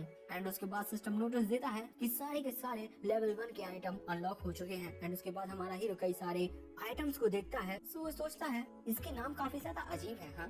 तो पहले मुझे वो हर एक चीज खरीद लेनी चाहिए जो मैं अफोर्ड कर सकता हूँ। एंड उसके बाद जो सिस्टम है बोलता है आपने अपने जो पॉइंट्स है उन्हें एक्सचेंज कर लिया है। Golden rod wrap package, mature system, tycoon experience card. हमारा हीरो बोलता है कि आखिर ये सारी फालतू की चीजें किस काम की है मेरे। एंड तभी जो वो गाड़ी है वो रुक जाती है। तो जो ड्राइवर है वो बोलता है कि हम पहुंच चुके हैं सर। हमारा हीरो बोलता है कि ठीक है। उसके बाद हमारा हीरो गाड़ी से बाहर निकलते हुए बोलता है वहाँ पर नूडल्स से भरे हुए 2 कटोरे हैं, तुम उन्हें खा सकते हो। बेचारा नाक में उंगली डाले हुए बोलता है कि ठीक है। एंड उसके बाद हम देखते हैं कि हमारा हीरो केटीवी के पास आ गया है। वो पोस्टर देखकर सोचता है अच्छा तो ये है शिया फैमिली और टियान होंग गैंग का दुकान, मेरा मतलब प्लेस। तभी जो सिस्टम होता है वो बोलता है मैं तुम्हें एक और बार फिर से याद दिला दूं, ये जो मिशन है वो डेंजरस है, इस बारे में एक और बार सोच लेना चाहिए। हमारा हीरो बोलता है कि मैंने सोच लिया। एंड उसके बाद हमारा हीरो उस केटीवी के दरवाजा खोलता है एंड बोलता है मुझे ज़ूक्यू के साथ कुछ दिनों में लड़ाई करनी है, जिसके लिए मुझे और भी ज्यादा ताकतवर होना पड़ेगा। इसी वजह से मुझे अपने रास्ते में आगे बढ़ना होगा, भले से ये किसी शेर की गुफाई क्यों ना हो, क्योंकि मैं एक आदमी हूँ और मुझ में मर्दाना शक्ति है। एंड उसके बाद हम देखते हैं कि जैसे ही हमारा हीरो अंदर आता है वहाँ पर होती है बहुत सारी खूबसूरत कन्याएं जो बोलती है कि वेलकम बॉस। एंड वो बोलती है कि एक बार जब आप यहाँ पर आ जाओ तो हम गारंटी देते हैं कि आपको किसी भी गर्लफ्रेंड की जरूरत नहीं पड़ने वाली है। हम सब है ना आपके यहाँ पर मनोरंजन के लिए। एंड ये सब देखकर हमारा हीरो सोचता है अभी मैं एक स्टूडेंट हूँ और मुझे ऐसा कुछ भी नहीं करना चाहिए जो मेरे उसूलों के खिलाफ हो, वल्ला। एंड उसके बाद हमें पीछे से पता चलता है कि जब हमारा हीरो इस केटीवी में आया तब वो बिल्कुल ऐसा ही था कि कोई पायरेट किंग अपनी जर्नी की शुरुआत करता हो। वो फिर से कोई पीछे बोलता है बिल्कुल उसी तरह जब कोई अकेला डरा सामना हुआ सा अर्थ एक नए सूरज को मिलता है। इसी वजह से हमारे हीरो ने डिसाइड किया। एंड उसके बाद हम फिर से प्रेजेंट में आ जाते हैं। हमारा हीरो बोलता है जब मैडन यहाँ पर है मुझे 10 लोगों से लड़ाई करनी है। एंड दोस्तों उसके बाद यहाँ पर सीन मिलता है और हमें एक सीन दिखाया जाता है जहाँ पर वही टकला मोटा खूसट सा पुलिस वाला पॉइजन आर्म को पीट रहा होता है, क्योंकि पॉइजन आर्म तो इस वक्त बेहोश है। एंड वहाँ पर जो सिक्योरिटी गार्ड भी खड़े हुए हैं जो बोलते हैं क्या कैप्टन चंग लड़कों में इंटरेस्टेड है? हाँ। सो दूसरा वो गार्ड बोलता है अगर ऐसा होता तो मैंने अपनी बॉडी को बेच दिया होता उन्हीं को ताकि मुझे प्रमोशन मिल जाए। एंड दूसरी तरफ हम उसी ऑफिसर को देखते हैं इसे अपने पॉइजनस आर्म से मेरे सिर को छुओ, मैं अपने सिर पर फिर से बाल वापस लाना चाहता हूँ। एंड उसके बाद जो लियोना है वो बोलती है वो अभी बेहोश है, वो तुम्हारी कोई बात नहीं सुन पा रहा है इस वक्त। सो जो पुलिस वाला है वो बोलता है उसके हाथों में इस वक्त बिलियंस ऑफ डॉलर्स की रेसिपी है, अगर मेरे पास इसके हाथ की ताकत हो तो जो प्रिंस विलियम है वो भी मेरे सामने झुकेंगे। एंड उसके बाद जो वो पुलिस ऑफिसर है वो किसी लड़की को देखकर उसके मुंह में लाल आ जाती है। एंड वो बोलता है सच में आज मेरी किस्मत बहुत ज्यादा अच्छी होने वाली है। एंड दोस्तों ये लड़की कोई और नहीं ज़ाओ लिंगमिंग है जो कि वहाँ पर कोई बैलेंस डांस कर रही है, मुझे नहीं पता कौन सा डांस कर रही है। एंड पीछे से उसी पुलिस ऑफिसर की आवाज आ रही है, बोलता है कि ज़ाओ ग्रुप की यंग मिस मेरे लिए पोल डांस कर रही है, वाह वाह। एंड उसके बाद वो पुलिस ऑफिसर बोलता है ये दृश्य देखकर मेरी तो आंखें खुल चुकी हैं। एंड उसके बाद जो लियोना है वो बोलती है ज़ाओ फैमिली हमारे लिए फिर से काफी सारी मुसीबतें खड़ी कर सकती हैं, तुम्हें हमारी मदद करनी होगी। वो पुलिस वाला बोलता है ये ज़ाओ फैमिली के लोग ही हैं जो दूसरों के काम में पहले टांग अड़ाते हैं और फिर दूसरों की पहले पिटाई भी करते हैं, इसी वजह से मैंने उनके सीईओ को यहाँ पर बंदी बना लिया है, ये बिल्कुल लीगल है। एंड उसके बाद वो पुलिस ऑफिसर कतई गंदे विचारों के साथ बोलता है ज़ाओ में मैं ही कानून हूँ, ज़ाओ फैमिली मेरा कुछ भी नहीं बिगाड़ सकती है। लेकिन तभी अचानक उन्हें बाहर से कुछ आवाजें आती हैं कि आओ यहाँ पर एक स्विप है। सो पुलिस वाला बोलता है कि बाहर से इतनी आवाजें क्यों आ रही हैं। एंड तभी अचानक उस कमरे में एक लड़की आ जाती है जहाँ पर लियोना होती है। वो बोलती है लड़की लियोना हमें बहुत ही ज्यादा बड़ी परेशानी में फंस चुके हैं। सो लियोना बोलती है कि क्या हुआ, जरा सांस ले लो एक बार फिर बताओ। एंड उसके बाद जो लड़की है वो बोलती है एक ऐसा गेस्ट आया हुआ है यहाँ पर जिसे हम कैच ही नहीं कर पा रहे हैं, वो यहाँ पर बहुत सारे पैसे लेकर आया हुआ है, उसे हमारे यहाँ की बेस्ट सर्विस चाहिए जो कि किसी महाराजा सम्राट की होती है, और उसके पास वहाँ पर कई सारी सिस्टर्स जा चुकी हैं लेकिन वो अभी बिल्कुल भी सेटिस्फाई नहीं हुआ है।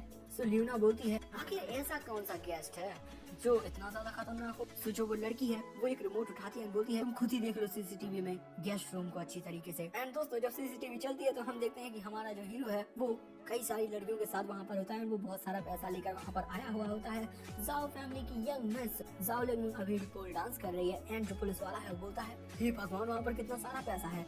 जो वो नई लड़की वहाँ पर आई है वो बोलती है कि वहाँ पर कम से कम कुछ मिलियंस तो जरूर होंगे। एंड जो ल्यूना है वो बोलती है कि आखिर ये लड़का कर क्या रहा है। एंड उसके बाद हम हमारे हीरो को देखते हैं जो बोलता है कि अच्छे से ध्यान दो, पहले तुम्हें यहाँ पर प्रेस करना पड़ेगा। ओके अच्छा तो दोस्तों मैं तुम्हें शॉर्ट में बता देता हूँ कि हमारा जो हीरो है वो उन्हें एक्यूपंक्चर पॉइंट पर प्रेस कर रहा है, जिसकी वजह से उन्हें बहुत ज्यादा अच्छा फील हो रहा है। एंड हमारा हीरो बोल रहा है कि तुम्हें ये भी ध्यान रखना है वो भी ध्यान रखना है। उसमें सारी लड़कियाँ बोलती है कि अच्छा ऐसी बात है, लेकिन उन्हें कुछ भी समझ में नहीं आ रहा होता है। उसके बाद हमारा हीरो बोलता है अब ऐसे तुम सच बता दो मेरे पास कुछ एक्यूपंक्चर मेथड्स हैं, तुम्हें ये सब ध्यान रखने होंगे। तुम लोगों की एक्यूपंक्चर यानी कि मसाज करने के जो तरीके हैं वो इतने ज्यादा बुरे हैं, फिर भी तुम इतनी ज्यादा कीमत लेते हो लोगों से। हाँ अब मुझे समझ में आया कि आखिर तुम्हारा जो बिजनेस है वो इतना ज्यादा बुरा क्यों है।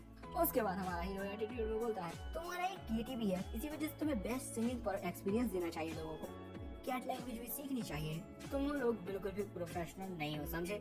उसकी बात सुनकर सभी लड़कियां परेशान हो जाती है कि ये क्या कह रहा है यार। तो तभी जो पुलिस वाला है वो बहुत ज्यादा खुश होते हुए बोलता है हम बहुत ही बड़े बेवकूफ होंगे अगर हमने उसका पैसा नहीं छीना। सच में ये कोई एक्स्ट्रा ऑर्डिनरी पर्सन है। एंड हम ल्यूना को देखते हैं जो बोलती है रुयान को जल्दी से वहाँ पर लेकर जाओ। एंड उसके बाद हम हमारे हीरो को देखते हैं जिसके पास एक लड़की आ जाती है जो बोलती है डियर गेस्ट। एंड हमारा लगी या नहीं। एंड उस लड़की को देखकर हमारा हीरो बोलता है तुम से। वो लड़की बोलती है मुझसे ये मत पूछो कि मैं कौन हूँ, ये हमारी किस्मत में लिखा होगा कि हम दोनों को एक दूसरे से मिलना है, वरना इतनी सारी भीड़ में आकर हम एक दूसरे से कैसे मिलते। एंड उसके बाद वो लड़की बोलती है चलो हम एक दूसरे के साथ ट्राई करते हैं अपनी आंखें बंद करने का और गैस करते हैं कि आखिर हम दोनों में एक दूसरे में कैसे इंटरेस्ट है, हम दोनों की आइडेंटिटी क्या है और कैसे कैरेक्टर्स हैं। सो हमारा हीरो बोलता है कि बिल्कुल। एंड दोस्तों वो लड़की हमारे हीरो के होठों पर अपनी उंगली रखे हुए हैं। एंड दोस्तों उसके बाद वो लड़की हमारे हीरो की तरफ गुस्से में देखती है। एंड उसके बाद वो हमारे हीरो की तरफ ना जाने कैसी किसी बिल्ले की तरह झपट्टा मारने वाली है। वो बोलती है मेरी इतनी सारी सिस्टर्स ने ट्राई किया कि वो तुम्हें खुश कर दे, तुम्हें अच्छे से मसाज करेगा, लेकिन फिर भी तुम खुश नहीं हुए, तो क्यों ना मैं एक बार ट्राई करूं। हाँ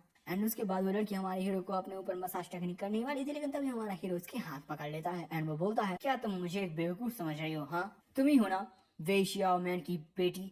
लेकिन दोस्तों वो लड़की भी हमारे हीरो के हाथ पकड़ लेती है एंड बोलती है एक बार मेरी मसाज टेक्निक का अच्छे से इस्तेमाल तो देख लो। एंड जब वो लड़की हमारे हीरो के ऊपर अपनी मसाज टेक्निक का यूज करती है हमारा हीरो कतई ऐसा शक्ल बनाता है कि तुम ही देख लो। सो उसके बाद हमारा हीरो अपने सेंस में आता है एंड बोलता है तुम मुझ पर ऐसे छुपकर अटैक कर रही हो। हाँ एंड उसके बाद हमारा हीरो अपने एक्यूपंक्चर टेक्निक का यूज करता है, जिसकी वजह से उस लड़की को भी काफी अच्छा फील होता है। एंड उसके बाद वो दोनों एक दूसरे को धक्का दे देते हैं। एंड जो हमारा हीरो होता है वो मस्त ऐसे जंप मारकर किसी बंदर की तरह गुलाटियां खाकर एक जगह पर खड़ा हो जाता है। एंड वो सोच रहा होता है कि ये लड़की बहुत अच्छी तरीके से एक्यूपंक्चर टेक्निक्स जानती है और इतना अच्छा एक्सपर्ट बनने के लिए कम से कम तुम्हें 10 साल चाहिए। एंड दोस्तों वो लड़की भी थोड़ी दूर हो जाती है एंड वो भी सोच रही होती है कि पावर तो ये बहुत ज्यादा पावरफुल है, वो मुझ पर काउंटर अटैक कर सकता है जब मैं उसकी मसाज कर रही हूँ तब भी, और उसकी जो मसाज टेक्निक है वो मुझसे भी ज्यादा बेहतर है, आखिर ये कौन है। एंड दोस्तों उसके बाद वो दोनों लड़ने के लिए बिल्कुल तैयार हो जाते हैं। एंड वो जो लड़की है वो सोच रही थी कि अब मुझे आकर मुझे एक ऐसा ओपोनेंट मिला है जो मेरे खिलाफ लड़ पाएगा। तभी वहाँ पर सिस्टम आ जाता है जो हमारे हीरो से बोलता है तुमने अपना फर्स्ट मिशन अनलॉक कर दिया है, सो इसके लिए तुम्हें रिवॉर्ड मिलेगा। सिस्टम तुम्हें एक अपॉर्चुनिटी दे रहा है जिसकी मदद से तुम अपनी कोई भी स्किल अपग्रेड कर सकते हो, क्या तुम इसका यूज करना चाहोगे। हमारा हीरो बोलता है सही टाइम पर, तो मेरी मसाज स्किल को अच्छे से अपग्रेड कर दो। सो हम देखते हैं जो हमारे हीरो की मसाज स्किल होती है उसका 1 स्टार बढ़ जाता है। एंड दूसरी तरफ हम उस लड़की को देखते हैं जो अपने ना जाने कितने हाथों वाली शक्ति का प्रयोग करके बोलती है लगता है कि मुझे अपनी सीक्रेट टेक्निक का यूज करना पड़ेगा। एंड उसके बाद वो लड़की बोलती है इस बात से कोई फर्क नहीं पड़ता कि तुम कितने अमीर हो, लेकिन तुम इस लेवल की मसाज को जरूर से एंजॉय करोगे। जितने भी लोगों पर मैंने अपनी इस टेक्निक का यूज किया है लोग मेरे सामने अपने घुटने टेक दिया करते हैं। एंड उसके बाद वो लड़की ना जाने अपने कितने हाथों वाली शक्ति दिखाती है। दोस्तों तुम लोग गिनकर जरूर बताना कि आखिर इसके कितने हाथ हैं, क्योंकि मैं तो नहीं गिनने वाला। एंड हमारा हीरो अपनी टेक्निक का यूज भी उस लड़की पर करने के लिए तैयार हो जाता है। एंड हमारा हीरो बोलता है कि बोधिसत्व की इस तरीके से इंसल्ट मत करो तुम, ओके। उसके बाद हमारा हीरो अपने टेक्निक का यूज उस लड़की पर करता है, वो बोलता है काउंटियस सीरियस मसाज, ओ सीरियस मसाज टेक्निक। इस टेक्निक की वजह से उस लड़की को काफी अच्छा फील होता है। तुम लोग देख ही सकते हो कि वो लड़की सही से खड़ी भी नहीं हो पा रही अब। एंड वो लड़की इस टेक्निक की वजह से सोच रही होती है कि लगता है कि मैं स्वर्ग में हूँ। उसने लगातार मेरी बॉडी के हर एक पार्ट को 6 बार छुआ है, ये फीलिंग किसी भी चीज से ज्यादा अच्छी लग रही है मुझे। एंड उसके बाद वो लड़की देखो दोस्तों सही से खड़ी भी नहीं हो पा रही है। वो बोलती है कि आखिर तुम ये कैसे जानते हो। तो हमारा हीरो बोलता है मुझे लगता है ये टेक्निक सीखने के लिए काफी सारे पैसे देने होंगे और अब मुझे समझ में भी आ रहा है कि आखिर तुम्हारी माँ तुम्हें क्यों नहीं ढूंढ पाई। एंड उसके बाद हमारा हीरो बोलता है कदे स्टाइल में कि मेरे साथ चलो तुम्हारी माँ से मिलने के लिए, समझी। सो तभी वो लड़की वहाँ से उछलकर दूर हो जाती है। एंड उसके बाद वो लड़की बड़े ही प्यार से बोलती है क्या जो गेस्ट यहाँ पर आए हुए हैं वो चाहते हैं कि रुयान उनके साथ चले। हाँ, तो आपको मुझे गेम में हराना होगा। सो हमारा हीरो बोलता है आखिर तुम्हारा क्या मतलब है। हाँ, दोस्तों उसके बाद यहाँ पर सीन बदलता है और हमें शराब की कई सारी बोतलें दिखाई जाती हैं। एंड पीछे से हमें यान के बोलने की आवाज भी आ रही होती है। वो बोलती है यहाँ पर 38 साल पुरानी रॉयल सैल्यूट की 6 बोतलें हैं जिनका टोटल 80,000 युआन है, मेरा मतलब 83,000। एंड उसके बाद हमें एक सर्वेंट को दिखाया जाता है जो बोलता है बॉस आप इसका पैसा कैसे देंगे, कैश, वीचैट से पे करेंगे या एलिफी या फिर अपने कार्ड से। हाँ, सो हमारा हीरो बोलता है कि कैश। हम देखते हैं कि हमारे हीरो के पास बहुत सारे पैसे रखे हुए हैं। एंड ये देखकर जो सर्वेंट है वो बहुत ज्यादा खुश होता है। एंड उसके बाद जो हमारा हीरो वो सोच रहा होता है कि अच्छा मुझे उस लड़की के खिलाफ ही गेम जीतना पड़ेगा तभी जाकर वो मेरे साथ चलेगी। एंड दोस्तों उसके बाद हमारा जो हीरो है वो उस वेटर एंड उस लड़की को देख रहा होता है। आपस में उन दोनों की बातें हो रही थी कि क्या सब कुछ तैयार है, मेरा कमीशन देना मत भूल जाना। हमारा हीरो सोच रहा होता है कि जो कैश है वो 30 मिनट के बाद फिर से पेपर बन जाएगा, मुझे टाइम खत्म होने से पहले उसे यहाँ से बाहर निकल जाना पड़ेगा, समझे। एंड उसके बाद जो वो लड़की है वो एक झुंझुना बजाती है यानी कि घंटी बजाती है। एंड उसके बाद वो लड़की एक गिलास को टेबल पर रख देती है। एंड उसके बाद वो लड़की बड़े ही प्यार से बोलती है चलो बताओ कि इसके अंदर कौन से पासे हैं, हम दोनों में से जो भी हारेगा वो एक गिलास पिएगा वाइन का, और अगर तुम मुझे शराब पिलाकर नशे में धुत कर पाए तो तुम मुझे यहाँ से उठाकर ले जा सकते हो। सो उसके बाद हमारा हीरो गैस करता है बिग। सो वो लड़की कहती है अरे नहीं तुम हार गए, ये स्मॉल है। उसके बाद जो हमारा हीरो है वो एक गिलास पी लेता है। एंड हमारे हीरो के पास पास लड़कियां भी बैठी हुई हैं। एंड ये देखकर कि हमारा हीरो शराब पी रहा है वो लड़की सोचती है हाँ, अमीर लोगों को हारना बिल्कुल पसंद नहीं होता, ये लड़का जरूर से बिल्कुल यूजलेस सेकंड जनरेशन होगा इसकी फैमिली का। तुम यहाँ पर मेरे साथ ये गेम खेल रहे हो कि कौन हम दोनों में से सही गैस पर गाया, मैं तुम्हें बहुत ही ज्यादा बुरी तरीके से हराऊंगी। एंड उसके बाद यहाँ पर सीन मिलता है और हम देखते हैं कि हमारे हीरो ने शराब पी ली। उसके बाद हमारा हीरो एक गहरी सांस लेकर छोड़ता है हाँ। एंड उसके बाद हमारा हीरो बोलता है मुझे यकीन नहीं हो रहा कि मैं कितनी बार हार चुका हूँ। एंड वो लड़की ये देखकर बहुत ज्यादा हैरान थी कि भाई ये कितनी शराब पिएगा है, इसने 6 बोतलें पी ली है शराब की, बिल्कुल नशा नहीं चढ़ रहा है ऐसे तो। एंड उसके बाद वो लड़की रुयान बोलती है क्या ये नकली बोतलें लेकर आए हो हैं यहाँ पर। सो जो बेटा है वो बोलता है भले से ही अगर वो नकली बोतलें हैं तो 6 बोतलें पीने के बाद तो उससे थोड़ा बेहोश हो ही जाना चाहिए था। रुयान बोलती है जहाँ ऐसी बोतल लेकर आओ जिसमें 70% एल्कोहल हो, ओके। सो बेटा बोलता है ठीक है। एंड उसके बाद यहाँ पर सीन मिलता है हम देखते हैं कि हमारा हीरो वो बोतलें भी पी जाता है, बोलता है कि मैं फिर से हार गया। एंड जो रुयान है वो ये देखकर हैरान हो जाती है कि क्या उसकी आंखें उसकी बॉडी में से बाहर निकल आती हैं। एंड ये देखकर कि हमारा हीरो इतनी ज्यादा शराब पी सकता है वो बेटा हैरान था, बोलता है ये से अभी तक बिल्कुल भी नशा नहीं हुआ है ना, मुझे लगता है कि ये एक एल्कोहल ओवरलॉर्ड है। वो लड़की बोलती है कि ये लड़का कोई इंसान है भी या फिर कोई ब्रह्म राक्षस है। एंड उसके बाद वो लड़की बोलती है तुमने इतनी सारी बोतलें पी ली हैं फिर भी अभी तक तुम्हें बिल्कुल भी नशा नहीं चढ़ा, तो मेरे पास अब कोई और दूसरा रास्ता नहीं बचा हुआ है। एंड उसके बाद वो लड़की बोलती है जाओ अब वो बोतल लेकर आओ जिसमें सबसे ज्यादा नशा हो, जल्दी से जल्दी लेकर आओ। सब बेचारा जो वेटर है वो बोलता है कि ठीक है।